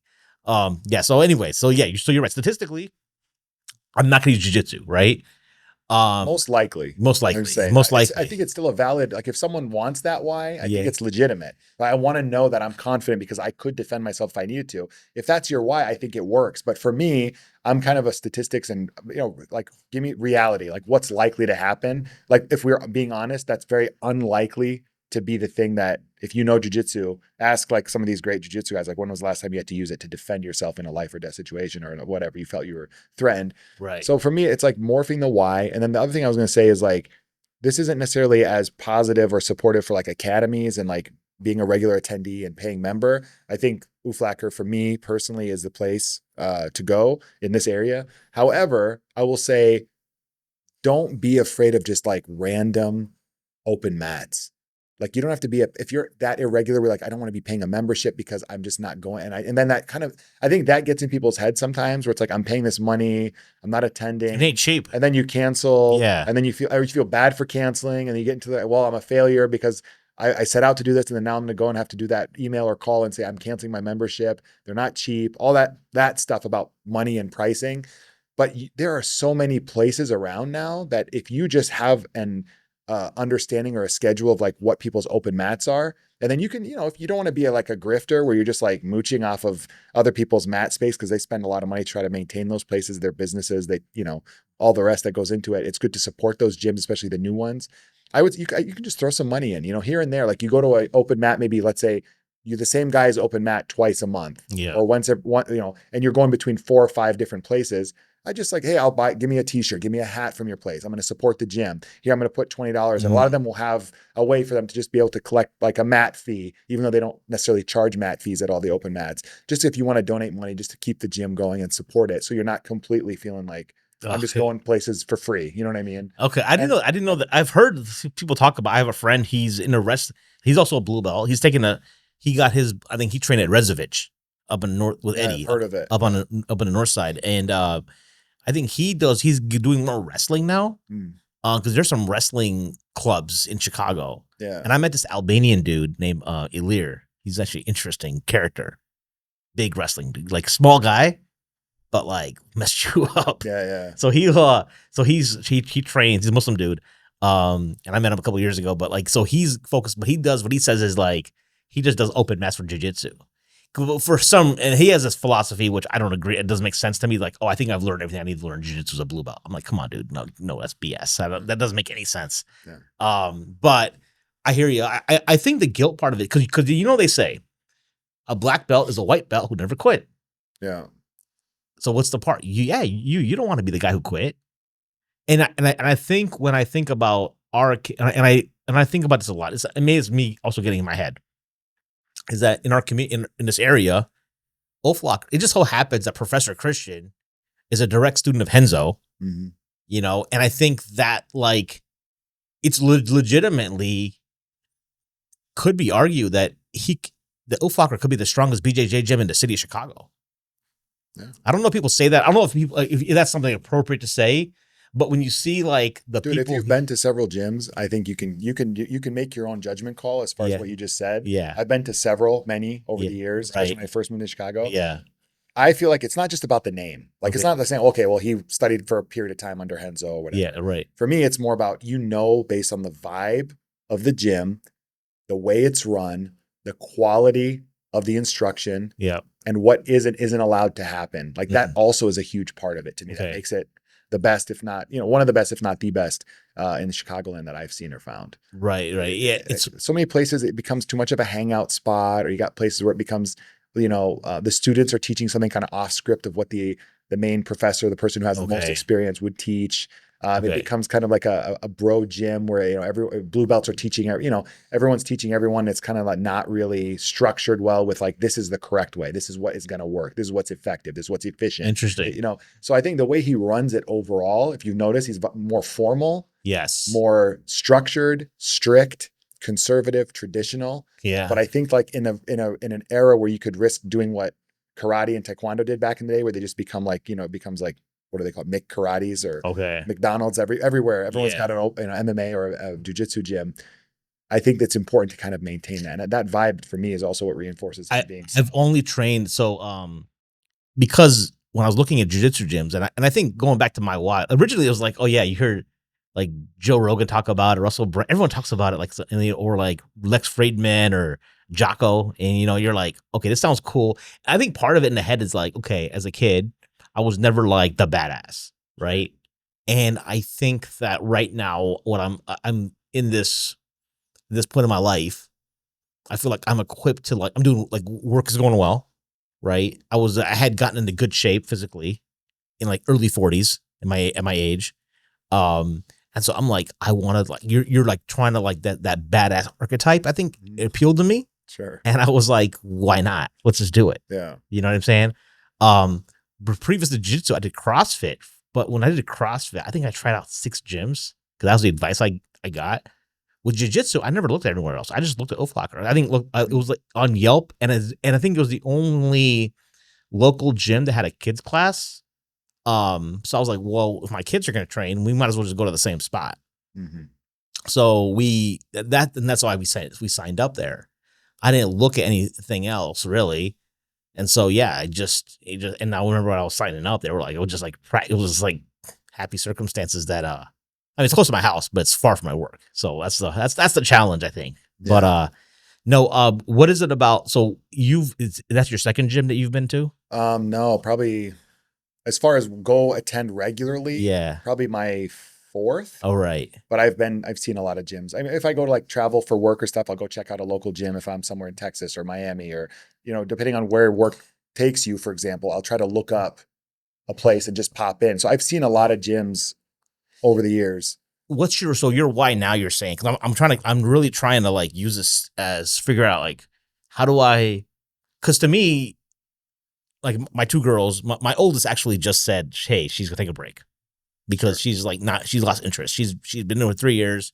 She got I think a couple strikes, but the girls are going like once a week, twice a week. In my heyday, I was going 4 times a week. Yeah. When I was getting on my roll, right? I think with this, but it was still like I had to really push myself to go. You know what I'm saying? Like I'm like, I'd rather just like even on Saturday mornings, I'd rather just sleep in and chill. Yeah. I'd rather just like watch Sports Center or something, or watch soccer or football. Well, I think that's different to me. Like, right. I think they're trying to separate your why for why jujitsu versus why for staying fit and active and busting that kind of lazy rut we can all get into and being like, I'm going to go do something physical. I got to exercise. I got to take care of myself. I got to not gain weight. I got to, I don't want to be a couch potato. I want to, that to me is different. Like, I think the higher macro one is first, like, how do I prioritize fitness and something in my if not every day, 3-4 times a week, right? Just to stay healthy and fit and all that and maintain muscle as we get older, that kind of stuff. But then why is it jujitsu kind of falls underneath that. So I think I would try to like maybe try to separate those a little bit. Like for me, when I first had my injury and going through recovery and everything, like for me, I was like, man, I'm dying to get back to jujitsu. Why am I not doing jujitsu? Man, this sucks. Like I can't get back to doing what I really enjoy doing and the format of jujitsu, all that. And look how much progress I'm going to lose in terms of taking this much time off or whatever. But like, as soon as I could go for a jog, I was out jogging every morning. Right. 6 a.m. I go out every morning. I go do a jog, 3-4 miles, try to get, cardio in at least, do some calisthenics when I can. So I think just try to think about that in terms of like, is it really just getting out and doing something? Or is it, if I had the discipline already baked in to be going out and doing something physical every single day, I would never choose jujitsu. That's a different question. You know what I'm saying? So to me, I enjoy lift right now. I think I've always enjoyed lifting at the gym slightly more than jiu-jitsu. Okay. I think like when I go, it's just like I like having a podcast going and I'm like doing my thing and I'm just going through like being there for an hour, 20 minutes. I actually do enjoy that. I think, but I think to your point, I'm not a bodybuilder. I'm not getting up on the stage. I'm not taking my shirt off, right? Yeah. So with that, I think the goals are much more short term and from a lifting perspective. Because I'm a vain dude, right? For what I need for how I want to look to the outside world, I don't got to do a whole lot of gym work, to be honest. I just got to make sure I ain't carrying around a spare tire. Yeah. And like, over time you build some muscle, but I'm a South Asian guy. I'm not going to have like, I'm not juicing and I'm like, I know what my You're good. grounded in reality of like what you want. Yeah, right. Of what you want to be. And exactly where and how I basically just want to look attractive. Like that's why I would lift, right? I think the point with jiu-jitsu is that like that progression, the journey, the black belt. And I think that's where you're like, and I think it's one of those things that other reason I don't quit is that like, it took me a long time to find my like real niche and passion in my career. And I think it's one of those, and I found that sometimes in life that the more you push on something that you just keep hammering away, that passion doesn't come right away or the love for it doesn't come right away. Because I think part of why maybe I'm struggling with, like I struggle with because you're getting dominated as a blue belt because like my cardio sucks. And so I can't use I like the technical aspect, like it's rational, it's interesting, right? But I'm like, when you're gassed out, like your brain shuts down. You know what I'm saying? Yeah, sure. So I feel like, okay, if I have to get through this phase where I'm not gassing out, I have better cardio, and then I can actually focus on technique and enjoy that part of it. And that's the part about consistency. Like if you get really out of shape, right, and each time you pop in for one session or whatever, it is rougher, right? Yeah. You kind of need to have like that minimum sustained athleticism so that you enjoy the sessions more than you're just getting gassed out. Yeah, exactly. And getting completely destroyed physically. Sure. Yeah. And I think that's a good point. I think that's why I saw a video of Mikey Musumeci just drilling with his sister. And it just seems like so like at ease. Mm-hmm. And I'm like, even Professor Christian will walk by like, hey man, you're tense, you're too tense. Yeah. Like you're holding your breath or this and that. So, But then I see black belts that they look like they're overweight, to be honest. Yeah. You know, I'm not talking about Raul, by the way. Right. If you're watching this, Raul, you. But I see some other dudes like, hey, you guys they look a little chunky. Like way out of shape. Like, you know what I'm saying? Yeah. They look like chunky. They're carrying around like, but Right. I'm like, how is their cardio? How are they able to do this? You know, and I'm like, well, they can say that jiu-jitsu cardio is a special thing. Well, it's also some of those guys too, from my experience. Like, if you're a black belt and you're rolling with a blue belt, that blue belt has like, unless they pull some surprise attack, weird ankle attack that, you know, they looked up on YouTube and only 1 out of 1,000,000 jiu-jitsu people has ever seen. Yeah. And it just surprises the black belt who did not see it coming. Yeah. Could they tap out a black belt? Yeah, it can happen. But in general, most of the time, that's just not on the table. So if like even me, I'm a purple belt, I'd say like late purple belt. I would say if I'm rolling with a white belt or a blue belt, like I'm very confident and relaxed and I have a knowledge and awareness that they are not tapping me out. There's no threat to me. I control the pace, what's going on, what's going to come out of them. I already know. I know how to react. I know where to keep myself safe, where I might be in danger. So like it's a more relaxed experience than if I am legitimately going against someone where I'm like, this is like either the same level as me or higher, and I really want to see what I can do. It's kind of you put that pressure on yourself and you're like, let me see what I can do. Yeah, you're going to be more tense in that role because you've got that idea in your head, like this person could tap me out. I want to see what I can do. I don't want to let myself down. Where's my skill at? I'm testing my skill. That kind of like, you know, psychobabble. So it seems psychologically though, having the same mindset, the first mindset is the more productive mindset.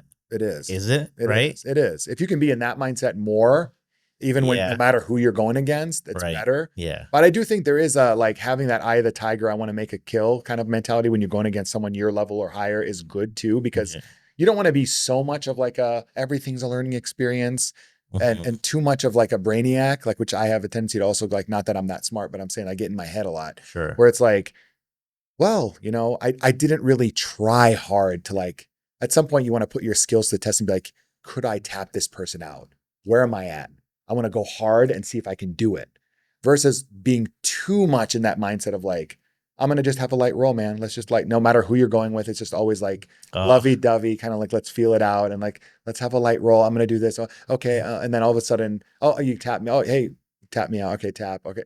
You don't want it to be like an eternal discovery in that sense. Okay. You want it to be like discovery trial through fire. Yeah. Where like, that's what I loved about when I first started. The thing that catches people usually is like, I gave it my all and this guy made me feel like a baby. Like they completely whooped my ass, right? Yeah. So you want to kind of have, to some degree, keep that, but you don't do that with every training partner. I think that Raul and I talk about that a lot, where it's like, I'm not going to go completely guns blazing crazy, right, against a white belt. Yeah. And I'm it's not going to do any good for them. I'm also trying to be generous with their time, their experience. Right. And I'm also, I'd rather see where I really am trying to work on stuff that's still not fully honed to see what I can do against someone who's unsuspecting and be like, okay, no, that, okay. All right. And then you get better and better at it. And then you start working it on people who are more advanced. So it's kind of that's more the benefit of rolling with someone who's way less skilled than you, that, you know, less experienced than you. Okay. So it's different depending on who you're rolling against. I think sometimes what's because of my inconsistency, number one, also like number one, your cardio is always going to be inconsistent, right? Because you're that part. But secondly, it's like, because you go to class like, oh man, I haven't been in class in 2 weeks. And it's like, let's just take it easy. And then you don't go to class for 2 weeks. And it's like, let's just take it easy. So you're not growing. And I think that's the important point. I think I hear you as far as knowing when to, but I think it boils down to is that what's your sweet spot for classes per week? I would say probably 3 with like a open mat on the weekend. Okay. So like if I can get 3 sessions in during the week. Yeah. Or even 2 and then 2 open mats on the weekend. So 3 or 4, like not having it necessarily have to be like 4 classes. If it's even 2 or 3, and then you can supplement in something open mat. That's why I say open mat, I recommend for people, because you can get a lot more of that. Like, I'm going to go show up. I'm going to come into my first roll super fresh and strong because there's not really an intense warm up or anything like extensive. Not that the warm ups are that bad, but you're just like, I'm going to loosen up a little bit, stretch a little bit, make sure I'm safe. And then I'm just going to start rolling with people like in an open mat. And so I think open mats are cool because you can also see where people are at based on belt or based on how they roll and be like, me start with that guy. I'll try him as my first, there's more flexibility. It's like going to a buffet and being able to fill your plate. Okay. Right. And then, so they're fun and they're more relaxed, and you don't know these people at first, unless you go Yeah. back to the same place over and over again. And so it's just like, take it more as, I just want to kind of see how fun the role is going to be. I'm going to see what I can do and just enjoy that kind of playful. So at our academy, don't we, we have the 3 stripes and above, stay after, or, for a few rolls after. That's like open mat though, right? In a way. Yeah. Essentially after every class we have open mat. I think sometimes though, I'm also like, and I've seen people like, they'll do one round and be like, all right, I'm out. I'm toasted. Like I can't do because I feel like sometimes I won't run. I'm like, I don't have 15 minutes in me, another 15 minutes in me. Sure. When you go to open mats, you just kind of like pop in for as long as you want. There are people that'll stay from the beginning to the whole thing and be the last one out the door, the last couple people out the door. Right. I've gotten to open mats where I've gotten 15 rolls in. Yeah. Each one being like 3 minutes or 5 minutes, like where you're getting tons of experience and time rolling. Yeah. Then there are ones I've gone to where there aren't enough people, or people get gassed out, other people are tired. So for you to and it'd be 5 or 6 or 7, and that's it. How long did it take you to get to that capacity to do that kind of like volume? I think it's more just always staying at a basic baseline fitness level. Like even now, like I said, I'm running every day. Like, so if I go back here, hopefully I'm hoping before the end of the summer to get back at it. Okay. I'm coming from a place where I could run 3-4 miles without stopping at a decent pace and feel comfortable and recover. And you know what I'm saying? So like having a baseline cardio, baseline calisthenics, push-ups, sit-ups, stuff like that. I do my neck jiu-jitsu, neck exercises that even my neck is like used to that stuff. So I think doing that helps a lot, man. Like if you I think the hard part is always just like, I got to go to class. I haven't been in so long. I'm so out of shit. It's going to be like a brutal. That's kind of where I'm at 3-4 days afterwards. I feel it for the rest of the week because it's just, you're not acclimated or tuned to it. When you got back, like were you ever in a situation like where I'm at right now, where you're kind of at zero again? Like I'm at blue belt, but I'm at zero. You're like getting back into it. And then do you remember how long it takes up to get to like just minimal, just to get baseline again? Because I'm below baseline probably right now. Yeah. I would say I never took a ton of time off prior to this happening. Yep. Throughout my journey, like I think I did a pretty solid like 6 years, almost 7 years with no real injuries, no real, I stayed consistent enough. But I would say probably about 3 weeks where you feel like your rolls feel cardio wise, like you're back to like 3 weeks to a month maximum. Okay. I would say for me, where it's like, okay, at week 3, I'm like, okay, I can just keep up. Like my cardio is not slowing me down. Yeah. Unless you're going, like, again, it depends on who you're rolling against and how hard the roll is. But for your average roll, it would be like, okay, I'm good. Cool. Sounds good. So yeah, just stick with it. I would say, obviously everyone's going to tell you that, but like, I think for me, part of the why is also in 5 years or whatever number of years, I can either have my black belt or not. That's part of it. And then number 2, I think like for me, I'd love to be able to pass it down to my kids. Right. Where like someday if I have enough space, I can put a mat in a basement or in an outdoor garage space or whatever, and be able to, like, when they're like in their teenage years and they're really interested in knowing, especially for boys, but even for girls, knowing how to do some of this stuff. How cool would it be? Like I think back, how cool would it have been when I was a kid to have a dad who's like a black belt in a martial art like jiu-jitsu, where it's like you can prove that it works. Yes. And all the cool stuff about jiu-jitsu that's different than taekwondo and karate, where it's like, oh, dad, show me this. Oh, dad, show me that. I'd be like, hey, come here. And they could legitimately try to get the best on, of you, and they couldn't, and then you can show them stuff. And I think it's just a cool thing for a parent to have as like a hobby or a thing to do with your kids. Yeah, no, I agree. So that's also something that I think is another why that could be. Yeah. No, it definitely gave you some, like, so I did extend for 6 months. So, I only do a 1-year extension, but I was like, with my girls, you formulate to get the best discount. So yeah. So no, definitely did. No, so I'm sticking around, not quitting, but it entered my mind. Honestly, it entered my head, but I was like, do I really want to? Because I wasn't going, and but I'm like, no, but a lot of that is just because like lack of discipline and time management, and like, if I now with the 7 p.m. class for basic, I mean, like really, I don't have the excuse that I had before. Yeah. Well, one last thing I want to hit you up with as far as an idea is, not to put you on the spot, but just to kind of get your thoughts in terms of format is, have you had any experience with live streaming anything? Like doing, whether we get like calls, like if we do in the future at some point, maybe like I come on your podcast, you come on mine kind of thing. We do like some live session, maybe special kind of podcast that we both get right? We can both post them. Right. But for people in the community, like, I think it'd be awesome. I've never seen anything like this where people can call in almost like a Dave Ramsey style or some of these other ones and talk about whether it's current events, whether it's issues in the community.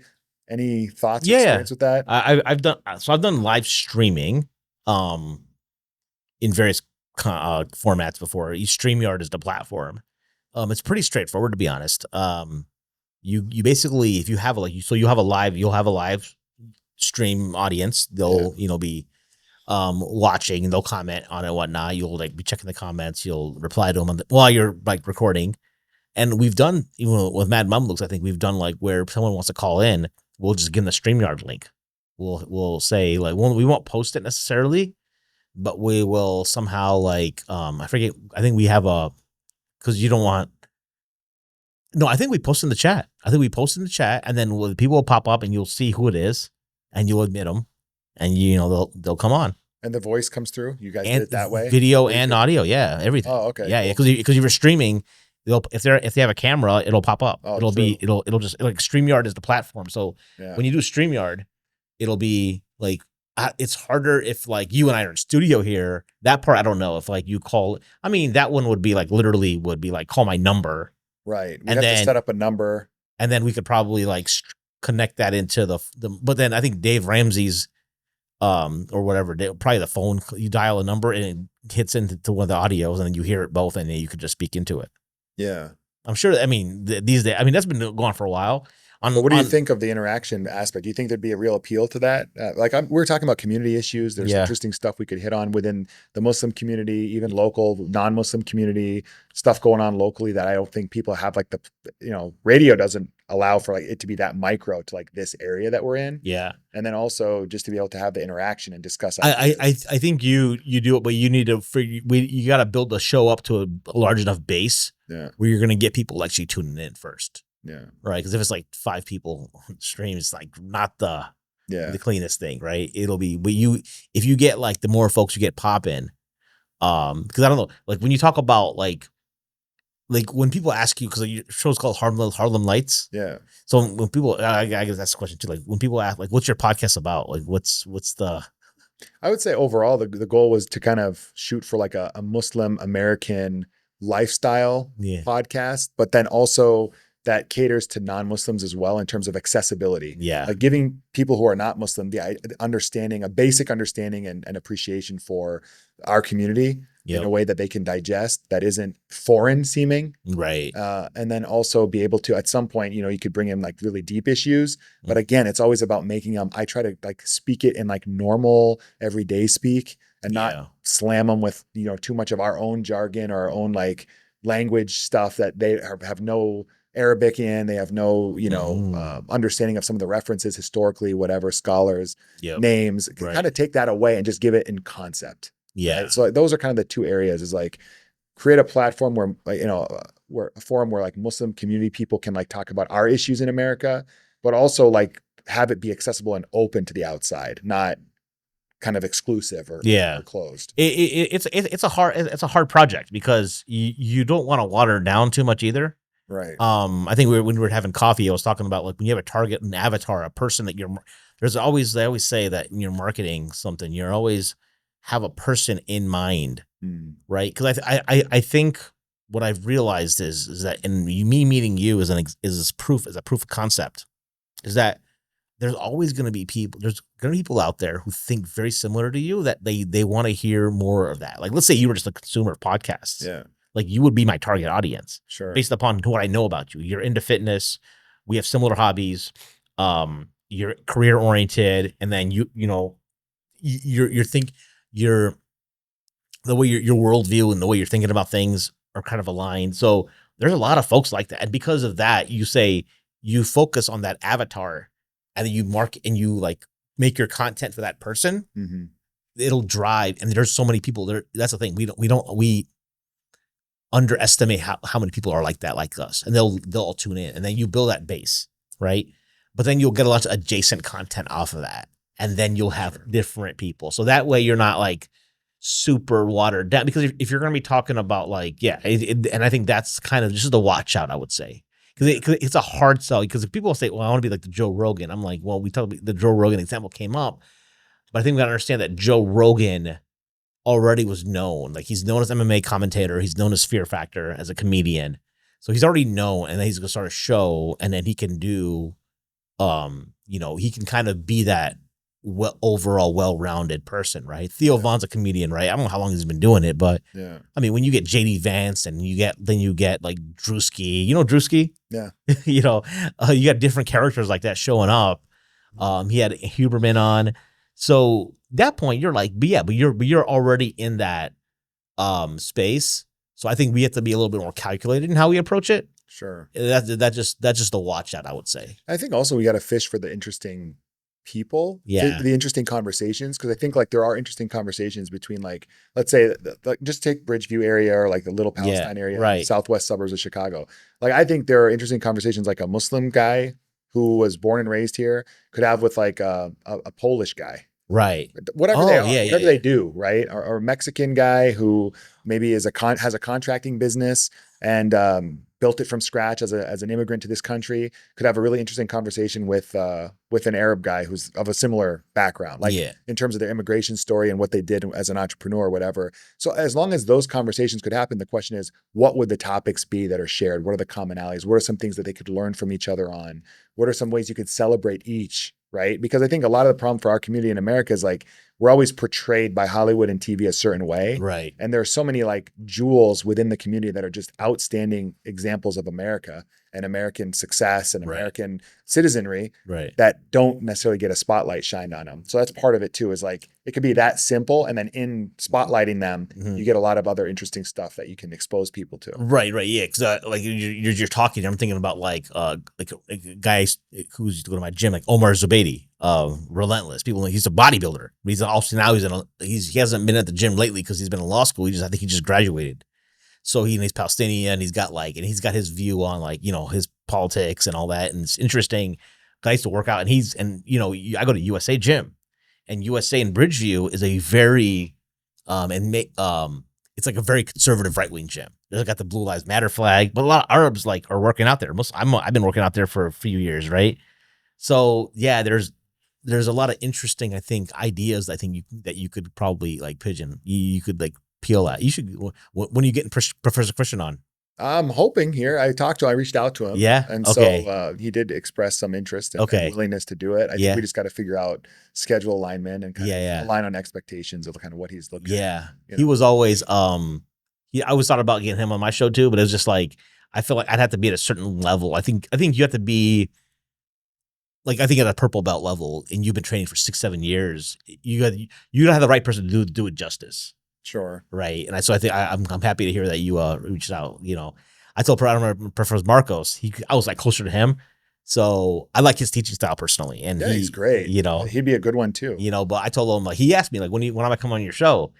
And then I was a white belt. I'm like, well, Prof, I gotta like at least get to a blue belt. So I got my blue belt, but I haven't invited him on yet. So so he's the one I want, because I've always liked his style. Yeah. And he just got back from like a mission trip too overseas. Yeah. He was in Australia. New Zealand. Yeah. I think too. Right. So he's the one I would like to get in. But I think but it's also, there's so much, like, I think the point of our shows in general, like, is to talk about like what makes, like, there's habits and tactics and like skills that these guys have that we can like leverage and like share with our audience. That's the point. Yeah.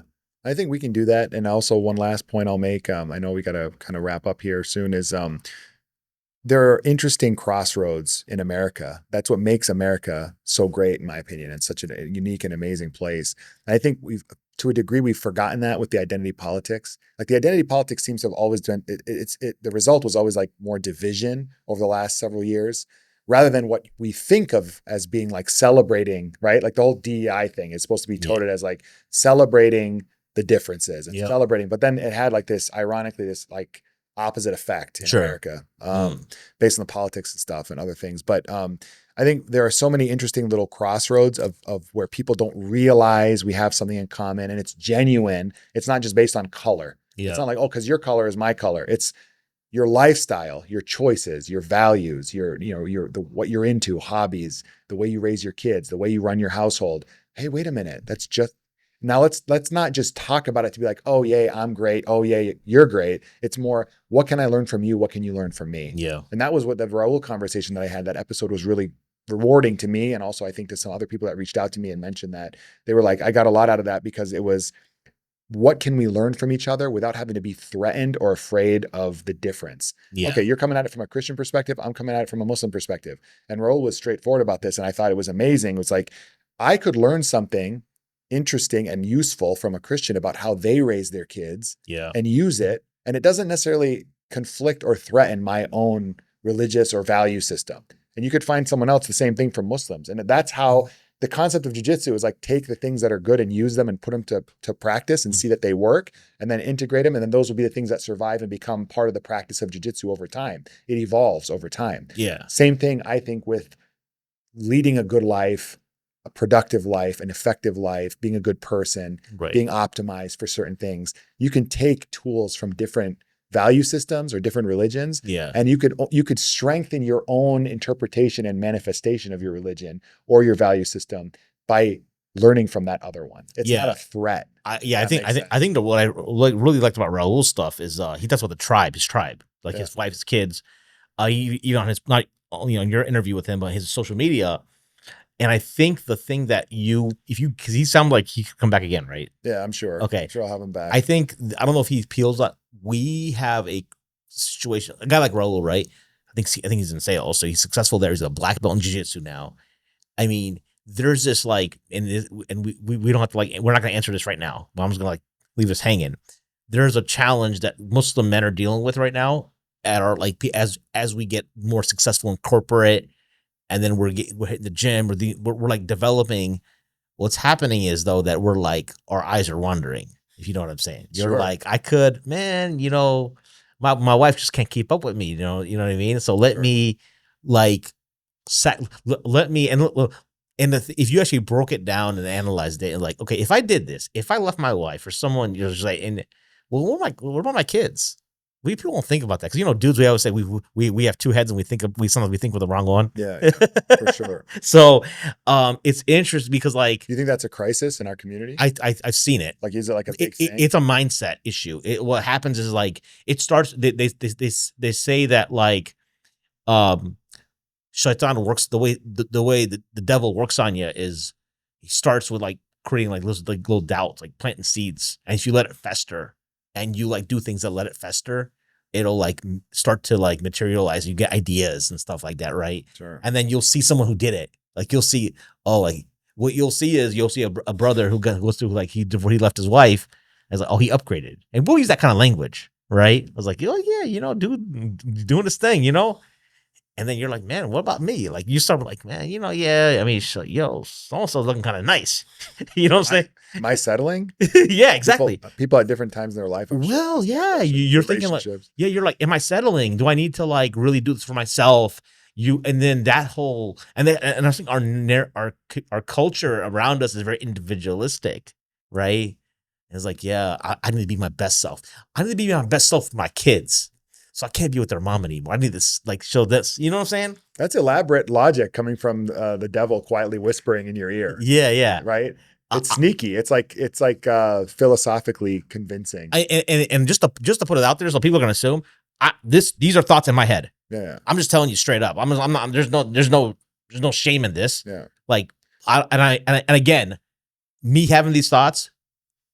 Believe me, I know others are, but I think also because I've had friends who like go through this stuff, and they act on it, and then they're just like, I mean, they're probably happy, and I think what I see is they look happy, but like I don't know everything behind. I've heard of stories where like, but then I hear things like, man, their kids don't talk to them, right? Like I know one guy, he won't move from his city because he's like, his kids don't talk to him. He's like, yeah, but if I move, sometimes I run into them at the grocery store. That's the only time I get with them. Wow.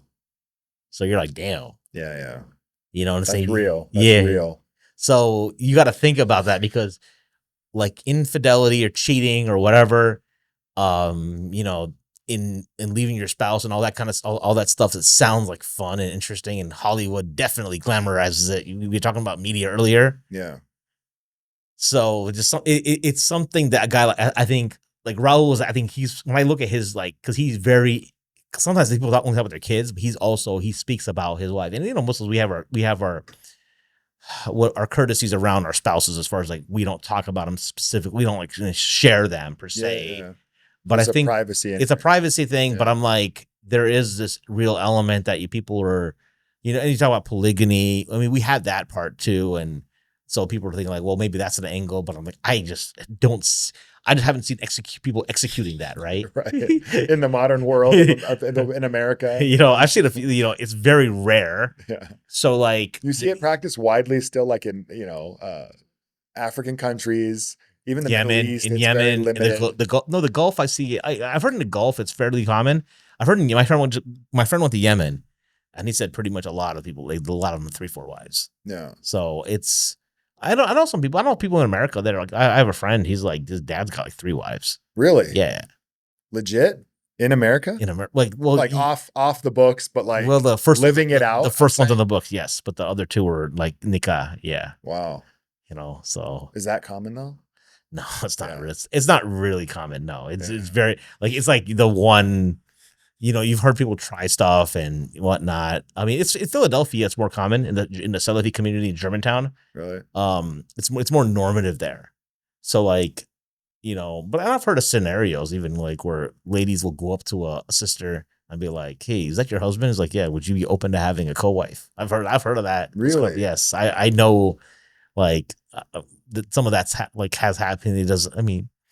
But I think I think normal. I don't think that's a bad thing. I think that's a thing we should like lean into. To be honest, I think there's a lot of unmarried sisters out there. That's why I think polygamy is an option. But I'm not talking about polygamy. I'm talking about like this idea that dudes, as they're leveling up in life, start the grass is greener on the other side mindset. And I think, how do you maintain that, especially when you feel like because you hear you in this podcasting game that I've done for 8 years, like 9 years now. I mean, these conversations, I've had a lot of these conversations, like something off the mic. Yeah. And there's certainly something to really like sink your teeth in there, I would say. Well, maybe more conversation to come in the future. Yeah, do some episodes. I think there are tons of topics that I could go into. You and I could do this all day. So yeah, maybe we should just do our own. Maybe that's the new permutation. We just we just see, who knows. I think regular collaborative podcast episodes where we kind of come into each other's worlds. Yeah. Like what's new with you? What are you hearing about Mahin? Oh, Omar, what about you? Kind of share different thoughts. I think that'd be fun. Sounds good. Yeah. It's awesome having you for the first time. Yeah. We went like 2 hours? Yeah, I'd say. Maybe. Holy smokes. Yeah, dude, for real. Just blew by. Do you want to give any information? I'll pull it off and, we can set it up however, but like just so we have it captured where people can find you. Yeah. Your podcast. So I mentioned the Mad Mamluks. I hosted on that show for 2016 to 2022. It's still a good channel. Check it out. It's on YouTube, Spotify, Apple Podcasts. My channel, the one I currently run, is called Sultans Sneakers. You won't find any recent content, but you will find a lot of content. Like I said, I've got to get back on the train. We can talk about, there's some, just some logistical stuff I just got to get worked out that I've just haven't gotten around to. Life's been busy. So Sultans Sneakers, it's on YouTube, Spotify, Apple Podcasts. So wherever you listen, you can catch it. And then what about if people want to find you? Do you have any social media preference on Instagram or Instagram? X or anything? Yeah. So my podcast channel is called Sultans Sneakers on Instagram. My personal IG is Mahin the Podcaster. Mahin, MAHIN. The Podcaster. Yep. Podcast. For sure. Awesome. So great to have you, man. Yeah, man. Omar, it was fun. Absolutely. We'll see you soon. Sounds good. Take care. Assalamu alaikum. Alaikum assalam.